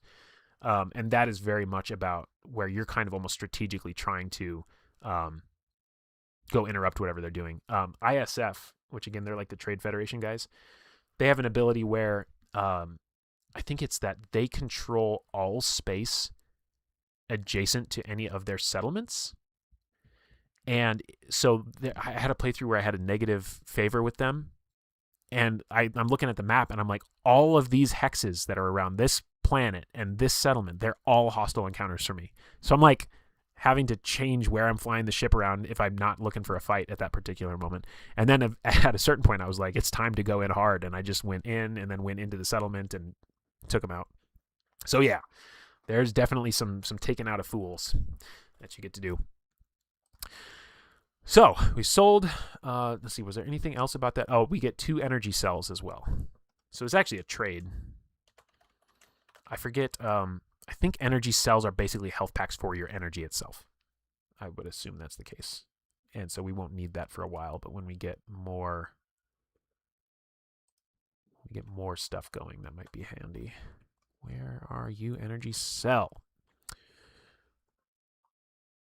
Am I blind? Yeah, restore D6 plus tech energy.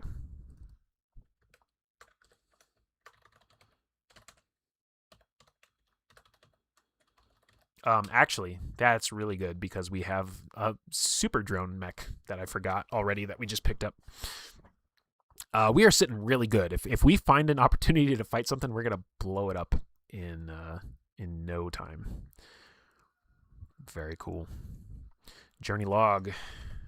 You're in the outer ring now. And I'm going to count backwards. 36, 5, 4, 3, 2, 1, 30, 29. The result is faction, warg, neutral. The other thing that's good about logging all this stuff is the system tells you if you roll a duplicate to basically default to the lowest unused number in that table. So if we get another neutral warg faction result and it's a 6, what did we get for the first one? 4? No, 6. If it's a 6 or a 2, then we will default to a 1. And then if we got another one, it would default to a 3 because that's the next lowest in the table. So it keeps you from just repeating the same story beats over and over again.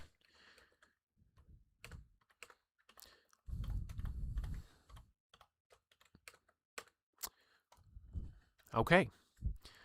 Once again, we encounter warg. This time, I looked up what ship they were in, and I immediately forgot it too. Snowstorm Predator, something.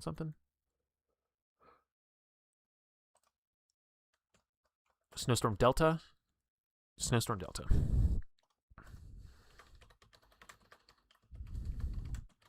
Ship carrying troops to the front line. Some conflict or other. The other piece of this is there are a lot of Oracle tables in the book itself. And there is a default Oracle system that is basically yes, and yes, but, no, and, no, but. And if we were doing this playthrough and really fleshing it out and telling a story with it, then we would be going to that Oracle quite a bit. We would say, and there's an open-ended Oracle too that'll just give you keywords. So we could say like, okay, well, what is this front line that they're going to? So maybe we'll do that just to demonstrate it. Let's go find the Oracle. There it is. So we are going to roll. I'll put this up on screen, even though you won't probably be able to read it like that. And I'll get rid of my bookmarks. Zoop.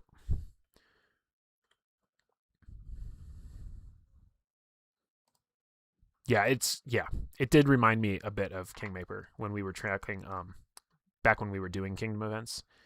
We had to log like which ones we had already done because we were getting duplicates even there because it's a D100, right? Or it's really a D50 because I think they have 2 results per entry. So let's roll 2d6 here. The question we're trying to answer right now is what is the nature of this conflict that these revolutionary soldiers are going to the front line on? And it's going to give us a 6 and a 5. So the 6 takes us down to, bear with me, it takes us down to yes and. We're not using it for the yes and. We're using it to just further refine which of these subtables we're going to. So we got 6, 5, and the answer is truth. Truth. So there's something to do with truth about the revolution. So that just spontaneously makes me think that they're going out to disrupt some sort of propaganda engine.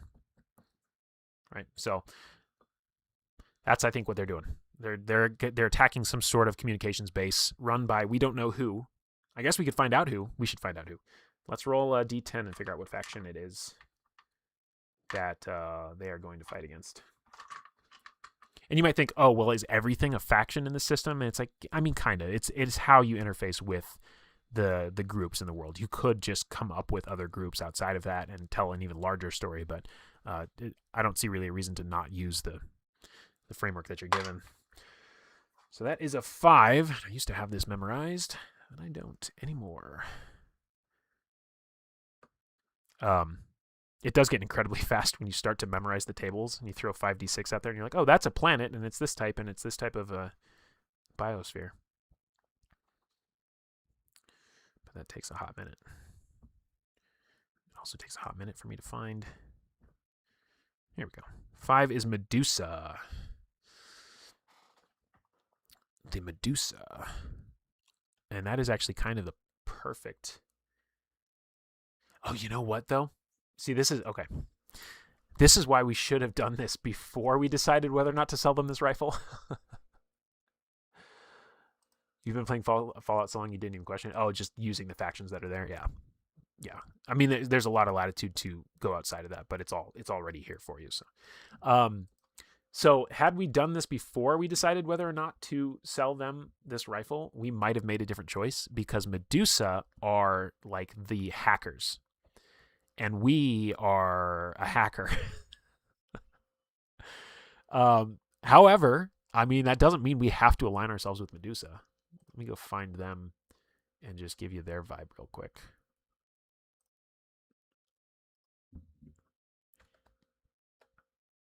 And pop that back up and zoom in on this. The Medusa sector is an anonymous and decentralized organization of hackers and cyber terrorists united under the goal of uncovering the secrets lost in the deepest layers of the cybersphere. There's our cool little logo. So, yeah, if you join up with these guys, there's an interesting element of them trying to, in some cases, they're like, we had our shot at the real world and we like blew it. Like, look around. Everything's in ruins. Nothing is how it should be. And we can live our better and best lives if we just go full on into the cybersphere and live our lives there. They're also like people that tend to run like the cyber lounges where you can go and like hook up and go into the cybersphere, which is a concept that I just shamelessly stole for London Station too. I want there to be a digital space that can be explored in the story that we're all telling together. So, and that's cool. Actually, one of my first playthroughs, that's where I had a character who had a romance with another character, surprise. And it was when she came out of a really bad trip into the cybersphere. Like, it did not go well. I think she ended up having to fight some like cyber terrorists and they kicked her ass. And so she came up out of the cybersphere thing, and the attendant that was there, this NPC that I had randomly generated, was just kind of like rough trip. And like they just bonded over that. And like my character's flying around through space and just still thinking about this like cyber lounge attendant. And eventually like I generated the prompts to basically help them with whatever they needed, and then they joined the crew. And then I still had to like roll it out to see if they would actually develop a relationship, and they did. It was really sweet. It was a really sweet little relationship. And she almost died at the end. She almost died in the very final fight. It was intense. All right, so we were talking about the Snowstorm Delta troop ship carrying troops to the front line of some conflict or other. As near as I can tell, they're headed out to disrupt a propaganda machine run by Medusa. Medusa's goals and mine are often aligned we assume, because we're a hacker. But that doesn't mean I'm beholden to them. Plus, the energy cells Warg is offering will come in handy for my new mechanical companion. Bam. What I love about this, talking about broader RPG concepts, is we just took a number of prompts and we didn't even really go that deep into it, but we somehow also know now that Medusa is in direct conflict with Warg. And we hadn't known that before in this iteration, this playthrough. Sure, we could say they are ideologically opposites to one another, but maybe not. Maybe Medusa has methods that it can employ to be an ally to Warg to take down the ISF, the space cops, basically, or take down the Corsair, who we haven't interacted with yet, but they're basically the space pirates. They're like, all piracy is good, everything's free, go out there and take whatever you want, the world is your oyster. So, we're 3 cycles into the game now, and we've identified a major conflict, because this, just off the prompt we got of truth and my free association with it, is what gave us the idea that Medusa is actively running propaganda against Warg. And that could be for their own ends, or maybe they're doing that for the ISF. We don't know, and we're going to find out as we play. So that's the kind of storytelling that comes out of this game anyway, and I think it's really cool. Let's find ourselves a Snowstorm Delta. There it is. And these ships, these ones that keep getting mentioned, they are the actual, basically the bestiaries of ships. We could look up right now exactly, you can look at it and tell what the modules are. They have, this is not a good way to see it though.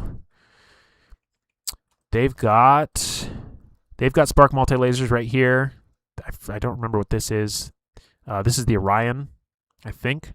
No, this is the Star Dagger cockpit. So if we were to find this, it uses the same rules as our ship does. So this ship will deal extra damage to us if we were at 10 hull or less. So it's really cool because you can get to know what the modules are. I'm sorry, it's the horrible way to see it right now, but because it is the actual ship that you could build in the ship builder that has the actual modules. So it's pretty neat. Pretty neat. Okay. We got only 4 places to go from here. Ooh, what have I done? Come back. We only got 4 places to go from here because we can go back into this hex and explore that moon or the asteroid. And we might at this point, we're getting enough context here to kind of actually start to make some choices. We also got to take our fuel down one more. 17 fuel. And I think, did I put Warg up here? Yes, I did. We still have no money, no experience, no armor, no hyperdrive. But we have a giant-ass robot mech, and that's what really matters in life. That's what they say. They say, chase, follow your passions, or if given the option, take the OO mech. Everybody says so. So, let me think here. We don't have any settlements on the map yet. So there is a part of me that thinks it would be nice to find one. Because they're actually safe places. But anytime you find a settlement, you roll for what faction controls it. And if there's already a settlement that has a faction on the map, then you don't duplicate it. You just roll again until every faction has at least one settlement. But you could go through this map, as you can see, because it's random. You might have a playthrough where there's only 3 settlements on the whole map, just because you're not hitting 6s on the exploration rolls. So there's a part of me that wants us to go out and find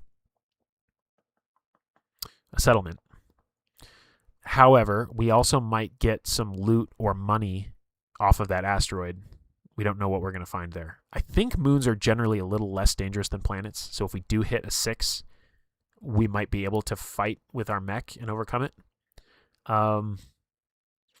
Yeah. We haven't had to fight anything yet, actually. I'll tell you what. Rather than just rolling for the direction, we'll do a 50-50 on if we go back to the moon or somewhere new. And I didn't really think through what the results would mean, so even odd. My brain just completely did not work. Okay, I'm gonna roll again. I did not get a lot of sleep last night. Even, we go to the asteroid. Odd, we go to a new hex. Okay, so we're going to a new hex, and then we will roll And we got a 1, so we are going to go 1, 2. That's going to be the first one in that same procedural order. Hoorah! Friends are the most important. Power of friendship can do anything. I should also probably drink some more water. I also have realized in the silence that we played through the entire playlist of music that I had going, so let's restart that. Cool. All right. Get this back where it needs to be. Gotta go to the outer ring encounters. So now that I've kind of shown this a couple times, I don't feel like I have to bring it up on screen every single moment. And here comes our next exploration roll. All right, we found a settlement. Which means most of these dice are not going to get used this turn. And it is an ISF settlement. So this is about to get interesting. Because ISF is usually set up oppositionally to Warg. So anyway, the results were 1, 2, 4, 5, 6, but we're only really going to use the 1 because settlement just tells you, okay, now roll for who owns it. Good deal. That is a good result for us.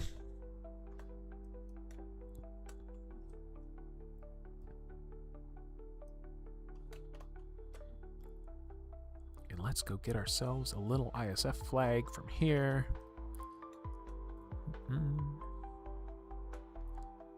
Google, please. Google, please. Help me out.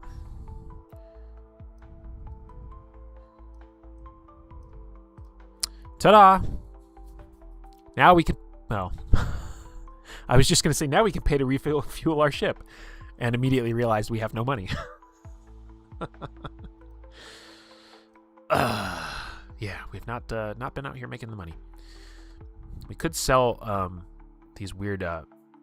this taser shell. Let's see what that does, because I don't know if that's really going to fit what we're trying to do.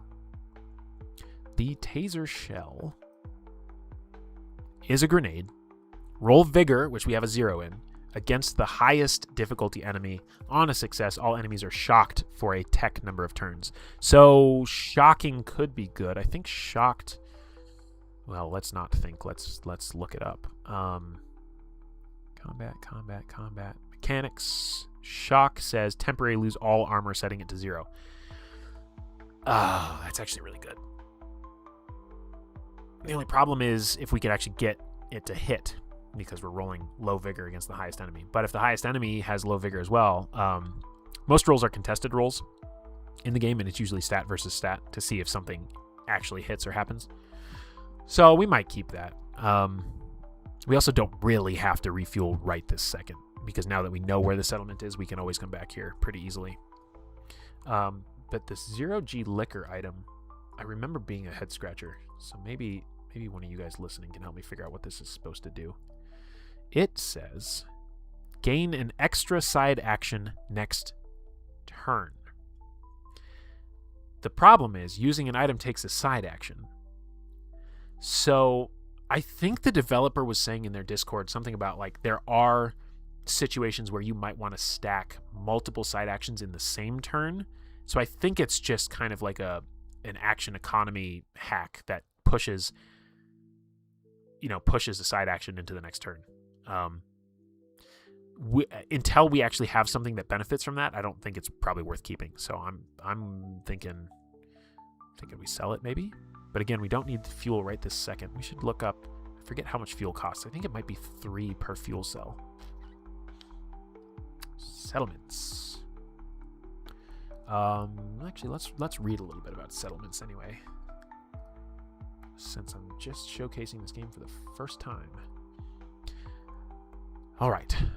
So the headquarters of a settlement is where the leadership of the station operates from. Roll a d10 when entering to find out what faction is in control. So it's not that only that faction is there, but they are in control of it. If the result is a faction that already has a settlement in the system, roll again until all 5 factions have a settlement under their control. As I was saying earlier, you will not be allowed to enter a settlement if you have negative favor with the ruling faction. However, you can pay off your bounty. If you have a negative favor with the ruling faction, you may pay 75 serum. Again, we have 0 per negative point you want to remove. Sometimes that's handy because you just don't want to keep rolling up on spaceships trying to blow you up for a bounty. Wire dock. Wire docks are surgeons specialized in cyber tech. Every settlement is equipped with a wire dock module where you can heal your wounds and fix your cyber tech after adventuring. It is free. So healing at settlements is absolutely free. The danger comes from the exploration. Settlements are the safe havens, which is why I wanted to find one. You can also install new cyber tech you have acquired, purchase new implants, or sell your cyber tech for half of its original cost. We don't have any cyber tech, but if we ever found some, it doesn't take immediate effect. You need to actually have it like surgically put in. And then there are settlement activities. So we might actually do a couple of these settlement activities from here, now that we've found a place. A refuge among the stars. After the apocalypse, life on planets became unsustainable and dangerous. Space stations, known as settlements, became the home of most of humanity. Quickly, tensions and conflicts of interest created opposing groups ready to fight for control. Factions with different ideals and goals spread throughout space. So we have the hangar. So your ship comes in. Your starship's hull is fully restored every time you enter.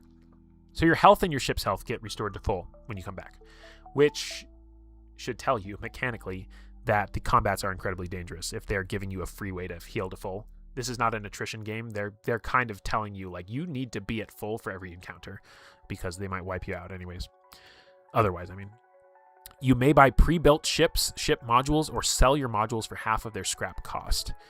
And you can also refuel, paying 3S. So it is 3 serum per unit of fuel you want to restore. So we're down 4 fuel. If we had 12 serum, we could fuel back up to 20. Don't think we need to. The trading hub is a market where merchants and spacefarers can trade cargo in exchange for serum. And serum is the, I didn't really touch on this. Serum is the currency, but it's a liquid. So I don't know how that works, but it's a liquid currency that you fill up in like these little vials or whatever. Here you can sell your items and equipment for half of their marked cost, rounding up. You can also purchase items from the trade post table above. Some items are exclusive to settlements run by a specific faction. These items can only be bought and sold at the respective faction settlements. So, if we wanted to sell Owo the drone, which we don't, we would have to find a synth arc settlement before we even had the opportunity. You can't just sell those to any market. The only ones that are universal are items, weapons, and cyber tech. But weapon mods, you have to find a warg settlement. New arrival in receiving bay. Hey, right on. Thanks for the subscription. I have my alerts hidden behind my PDF, unfortunately. It's good to see you. I always see you in other chats, I think, in probably KOLC chats, I think, a lot. So welcome in. Armor sets only from the ISF. You can find this stuff out there in the world, but if you want to buy it, you have to find the right settlement. So by virtue of us having found an ISF settlement, we now have a place where we can buy armor, which is good because we might need it. Now here is where you have a bunch of activities you can do. Test flight, for example, you can spend 3 energy to choose one of the following training exercises, and then you basically do a test. If you succeed doing a speed race, then you go first for the next 2 battles, the next 2 space battles that you have, which is good because certain ship modules do extra things if you go first. So you can kind of get into a gameplay loop if you have the build for it, where every time you come into a settlement, you're going to do a speed race test because going first is really powerful. Or you could do a combat drill, test your space combat skills. If you succeed, you have +1 action die per turn during your next space battle, which is huge. Unfortunately, it's a vigor check, and we suck at that. So, and we also suck at grace, so we're not really going to be doing a whole lot of test flights necessarily. It doesn't really hurt. You spend 3 energy, but then you get 3 energy back when you move from hex to hex. Scrapyard is a large orbiting sanctuary of broken technology, home to scavengers and artificers. You can craft any weapon, mod, armor, drone, or grenade by spending scraps equal to its marked serum cost. So you can get equipment if you just have raw scraps. There's a role, I think it's the mechanic role, where it's like when you defeat a ship, you can harvest it for scraps. So you're basically, at that point, you're just going around looking for starship combats to just scrap these suckers and sell them for money. You acquire scraps from dismantling items from the aforementioned categories. Gaining scraps equal to half of the item's serum cost. Sure. That's all good. You can go into the cybersphere as well, which is its own kind of like mini game. And it has its own little cybersphere maps. In fact, I built them out on the character sheet myself because I tried to capture everything you could need to play in the one sheet. I think I put them on this ship sheet. Yeah, so over here on the right, these are the cybersphere maps.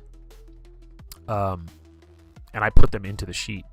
There are access ports, matrix nodes, and normal tiles. So you actually go adjacent to adjacent, explore through here, and as you go, you have a memory clock that counts down, which is basically how much your brain can handle being in the cybersphere.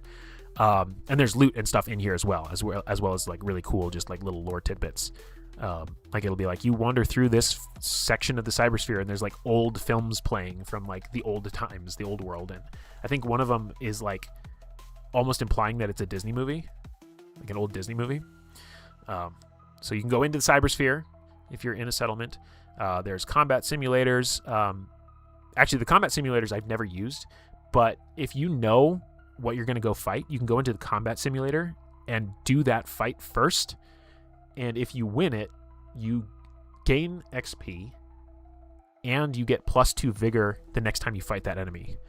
So there will be times where you might know, like, hey, there's a Corsair privateer pilot that you're going to need to fight in this one hex. You're going to need to chase down a ship and fight him. If you know who that is or what type of enemy he is, you could do it in a simulation and then have a bonus when you actually fight him. And then there's the home pods. The vast majority of the settlement's citizens live in the home pods, clusters of hundreds of individual housing compartments. You can meet characters here by using the NPC generator. You can also hire crew members. So you don't have to actually get people to like you. If you have enough money, you can just pay them. I think it's 10 serum for every cycle they're on your ship, though. So it's really expensive. But again, if you know you're going into a tough fight, then that might be worth it. I will say, so earlier we had this hex with the mutant chimera, right? And we said that nope, that ain't it. Good luck, guys, not helping you. Time is passing, right? And it's completely up to us what happens. And it's likely that thing wiped out the whole ship. And it's also likely it doesn't know how to fly a starship. So it is probably on there alone. And if we wanted to go back there and fight that thing anytime we wanted, we probably could. I say probably, but we definitely could because it's all up to us. So maybe that'll have to be a showdown someday. The OWO drone versus the mutant chimera. Good stuff. So. I do think I'm probably going to wrap up soon.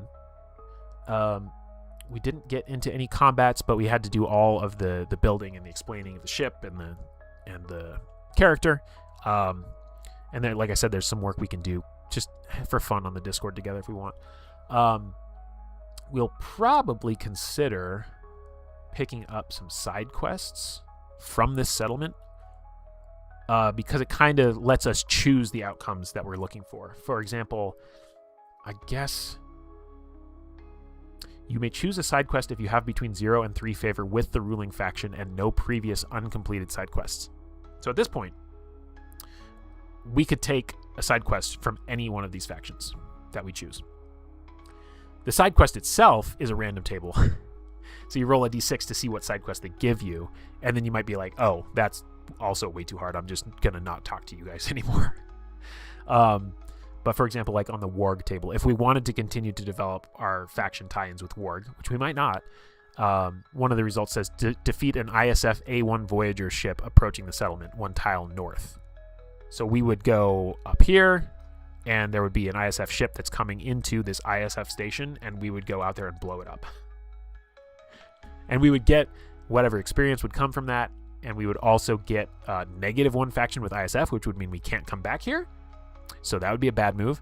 But we would get +1 favor with Warg, which would bring us up to 2, which would mean we would have the option to enroll or enlist in their cause, and we would start to take bigger, more robust missions with Warg. So that said, I mean, we had a cool little exploration here. We picked up the OWO drone, which is amazing. We'll have to come up with a cool name for that and put cat ears on it, obviously. And ran into 2 different Warg encounters. These guys are all dead, sadly. You hate to see it. These guys are out here trying to fight a propaganda war against the Medusa faction, and then we've got an ISF settlement here. Pew pew laser beams, meaning what? You want us to keep going until we get to shoot some stuff? Is that what you're saying? More words. More. You need more words, not fewer. Who else could we take? I mean, who else? We could take a side quest from anybody. Some of these would be like really, like ISF, they have one. Gain a terraform seed, which is like a key item that's unique to them that they care about, and plant it on the nearest planet. So we would have to go out and around and try and find a terraform seed first. So that quest might not even be attainable for us for who knows how many more cycles. We could always just simulate a fight so that I can show you guys how it works. Or we could go in the cybersphere. There's always fights in the cybersphere. We could bring the drone into the cybersphere with us. Pretty sure.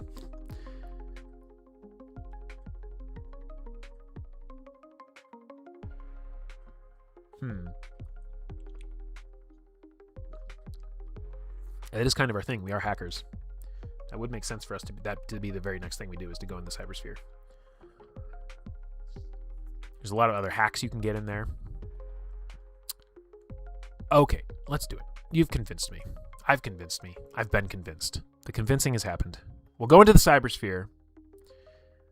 We'll mess around in there for a little bit. We'll see where that gets us, and then we'll probably wrap up after that. Or maybe we'll get a second wind. Who knows? Cybersphere. How do I even want to bring this up on the screen? How to run the show.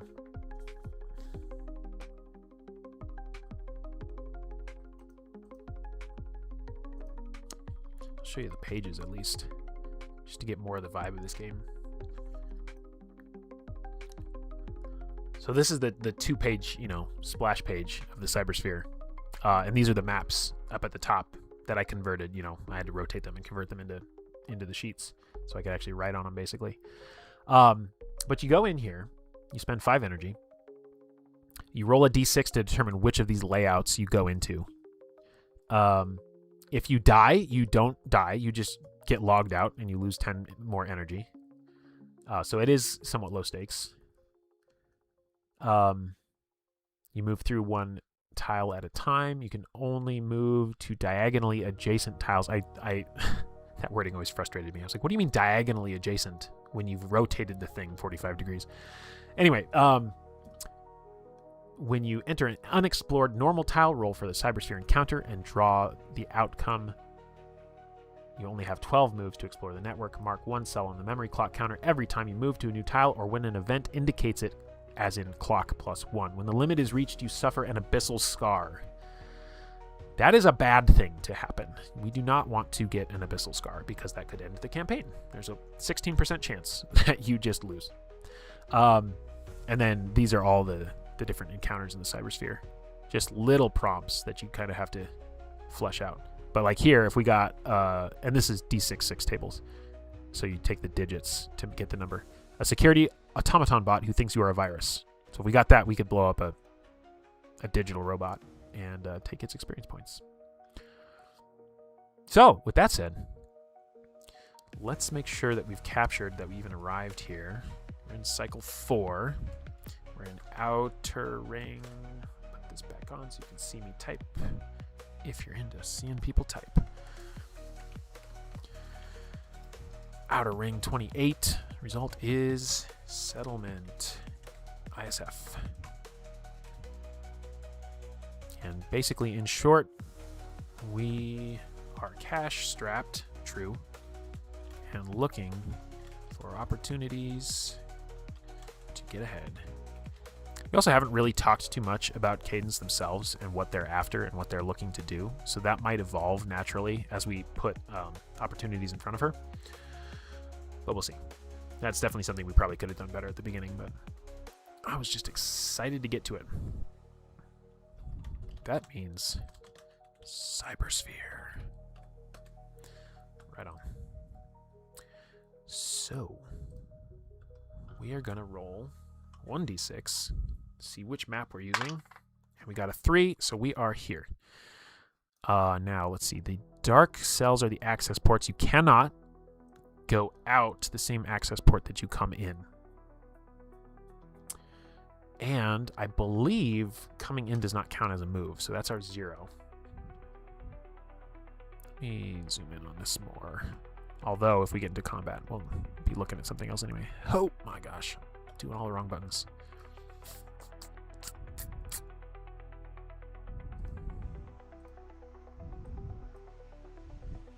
Okay, that's a little better. So, thinking through what we want to do here. There are items that can replenish your memory clock so that you can stay longer and you can actually fully clear a map.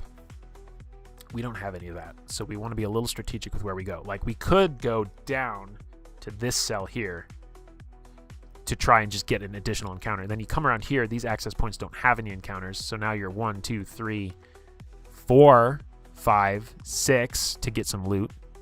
7, 8, 9, 10.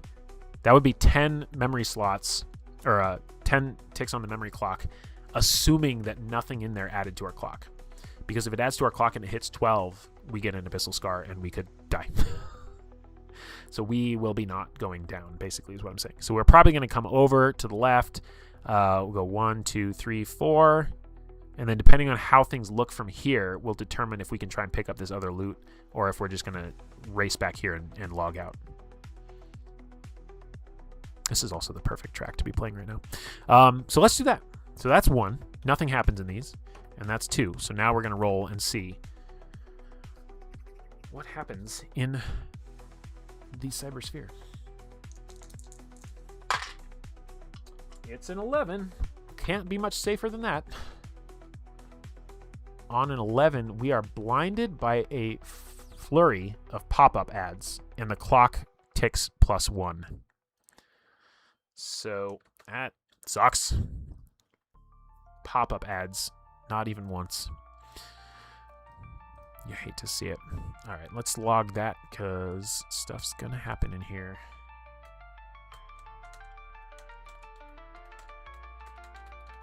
Just tracking it. All right, then we're going to go over here. So we had 2, we added 1, and we moved. So now we're up to 4 on our memory clock. And we're going to roll again. This would be also another time where if you're doing this more as a journaling writing game and you're taking your time and you're not trying to get to the action because it's the cool stuff, you might say, okay, Oracle, what are these pop-up ads about? What can they tell me about the world? Where can I start to make, little connections and links in the story? So that's how that works. That is a 41. That's a high number. It can be dangerous. Wait, hold on. I can't read this. Warg comms with the coordinates of their next attack.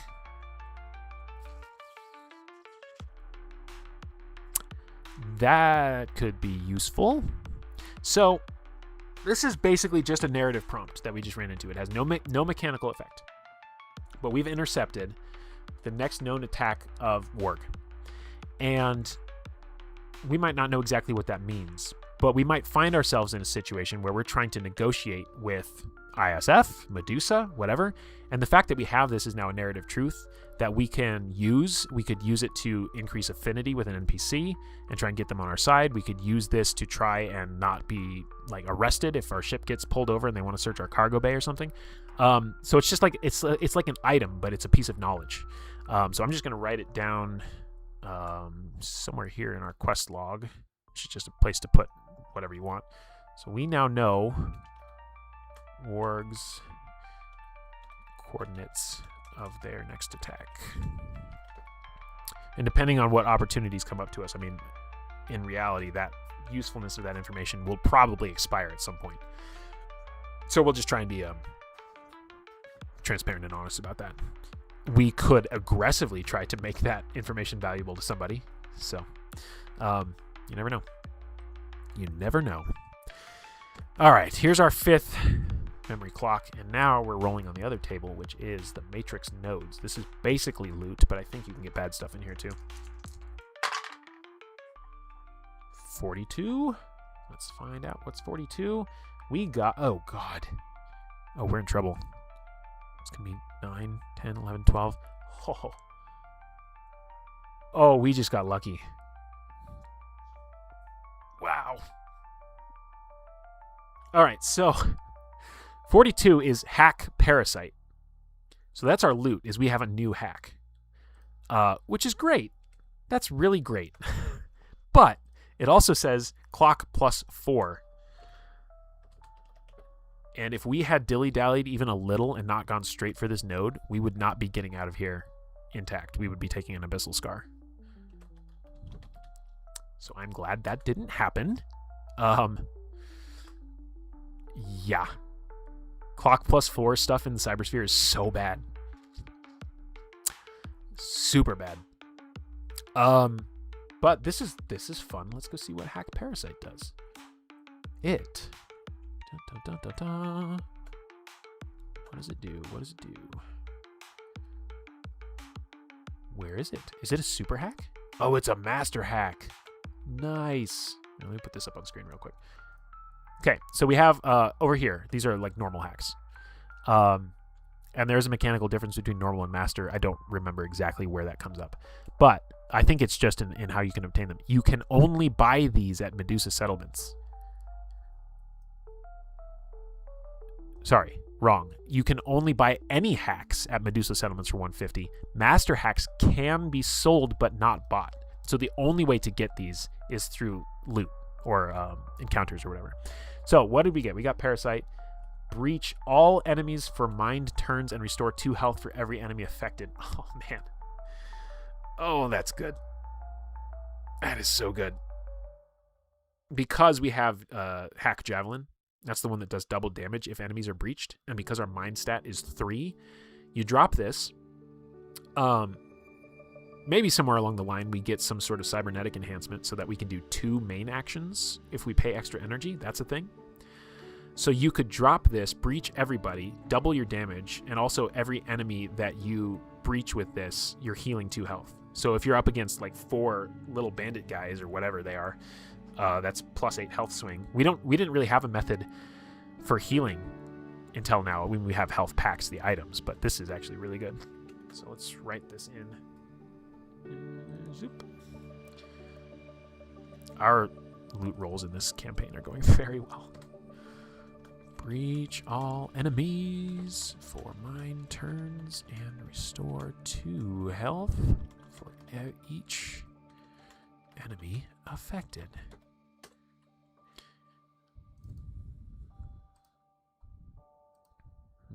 Go font size 7 on that.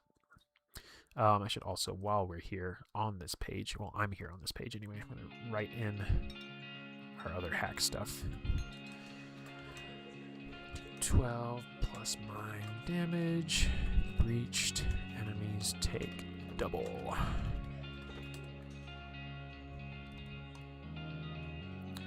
And our Trojan, breach an enemy for mind turns. So if we have the energy, basically this is just a super Trojan. Even if there was only 1 enemy out there, we could do this and get 2 health back. So it's nice versatility. We are going to have a very high energy density on this character and this playthrough because of our drone also trying to launch missiles at people. So that's going to be fun. Okay, well, as it happens, because of the way this map is laid out, we got clock +4. We are going to trace back through the ones we already went through because we can't afford to see another roll. So I could go down here and then down again into this unexplored cell. But if this cell gave us a plus clock, we would pass out, knock out, whatever, and that would be bad for us. So again, we cannot exit out of this one, which is why it's good we chose this one to start in. We're just going to go 9, 10, 11, 12. And we get out with the clock completely depleted. Just barely. And we're out. We're out. So, once again, no combat, no laser pew-pews, but more and more loot to let us be excellent. zoom this out. So we got no money. We've done all this. We've got no money, no experience, no armor, a gigantic mech drone piloted by a Tamagotchi. Also the ship is not here. It's here. I was just illustrating with that. So that does cost us 5 energy to go in. So we did do that. Where's my energy on here? 15. And we'll restore 3 the next time we head out. But we don't have to leave the settlement yet. We might kick around here a little bit more. We might pick up a side quest, figure out what faction we want to, and treat ourselves to.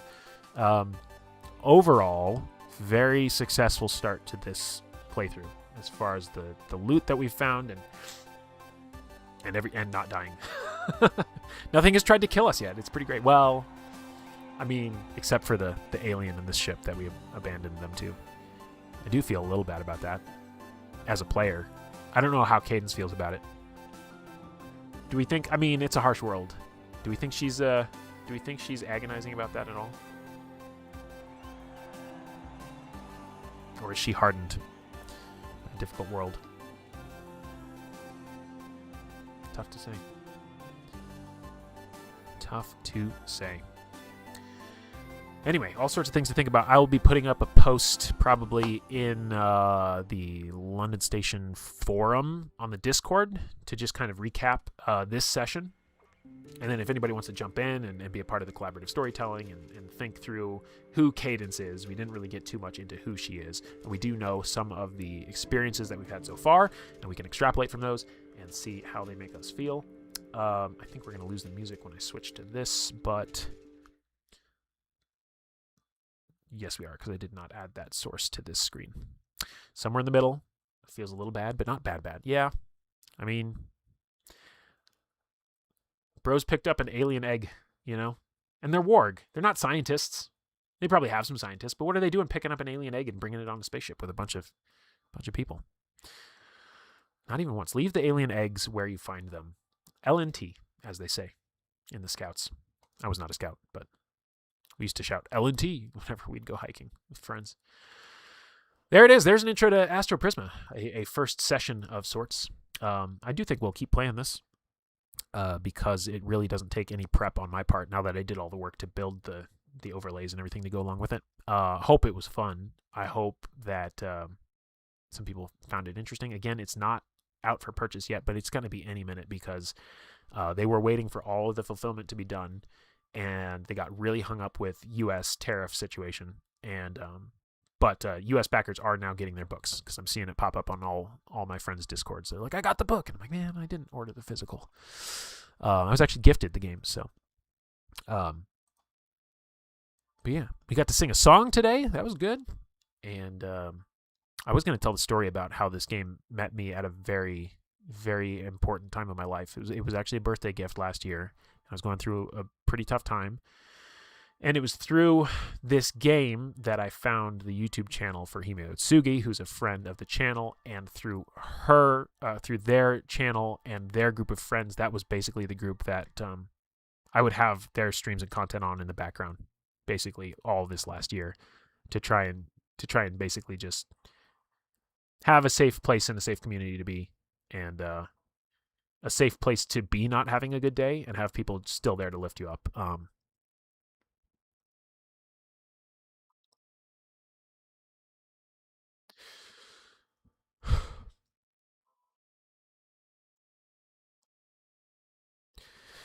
So that's where I'm trying to give back to. So anyway, on that note, hope you all have a great rest of your day. And it's always great to spend time with y'all. We'll catch you around. Do the liking and the subscribing and the ringing of the bell. And thank you for the hearts. Didn't expect that one to hit so hard, but yeah, like, share, do all that stuff. If you're not familiar with how we are positioned out there in the marketplace, I do my monetization through Patreon. And tip, super chats, whatever comes in, but it's always a vehicle for support. It's not an expectation, and I'm not trying to quit my day job. So, but yes, our Patreon is a great and growing group of individuals. who are just fun people to be around. They play great games. We're going to get games going on our channel. I'm sure of it. Whether it's Astroprisma, Legend in the Mist, Girl by Moonlight, Pathfinder 2e, Starfinder 2e.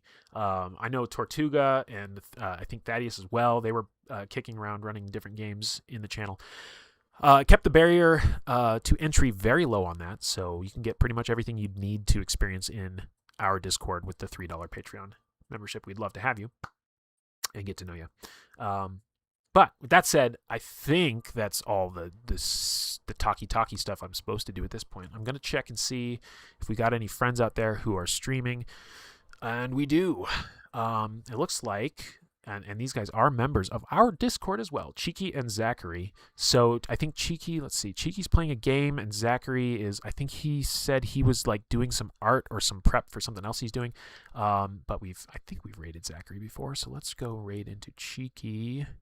Which again, I don't have any actual mechanics to do this, but there's the link. I'm going to go over there, and then you just say something cheesy and fun like London Raid.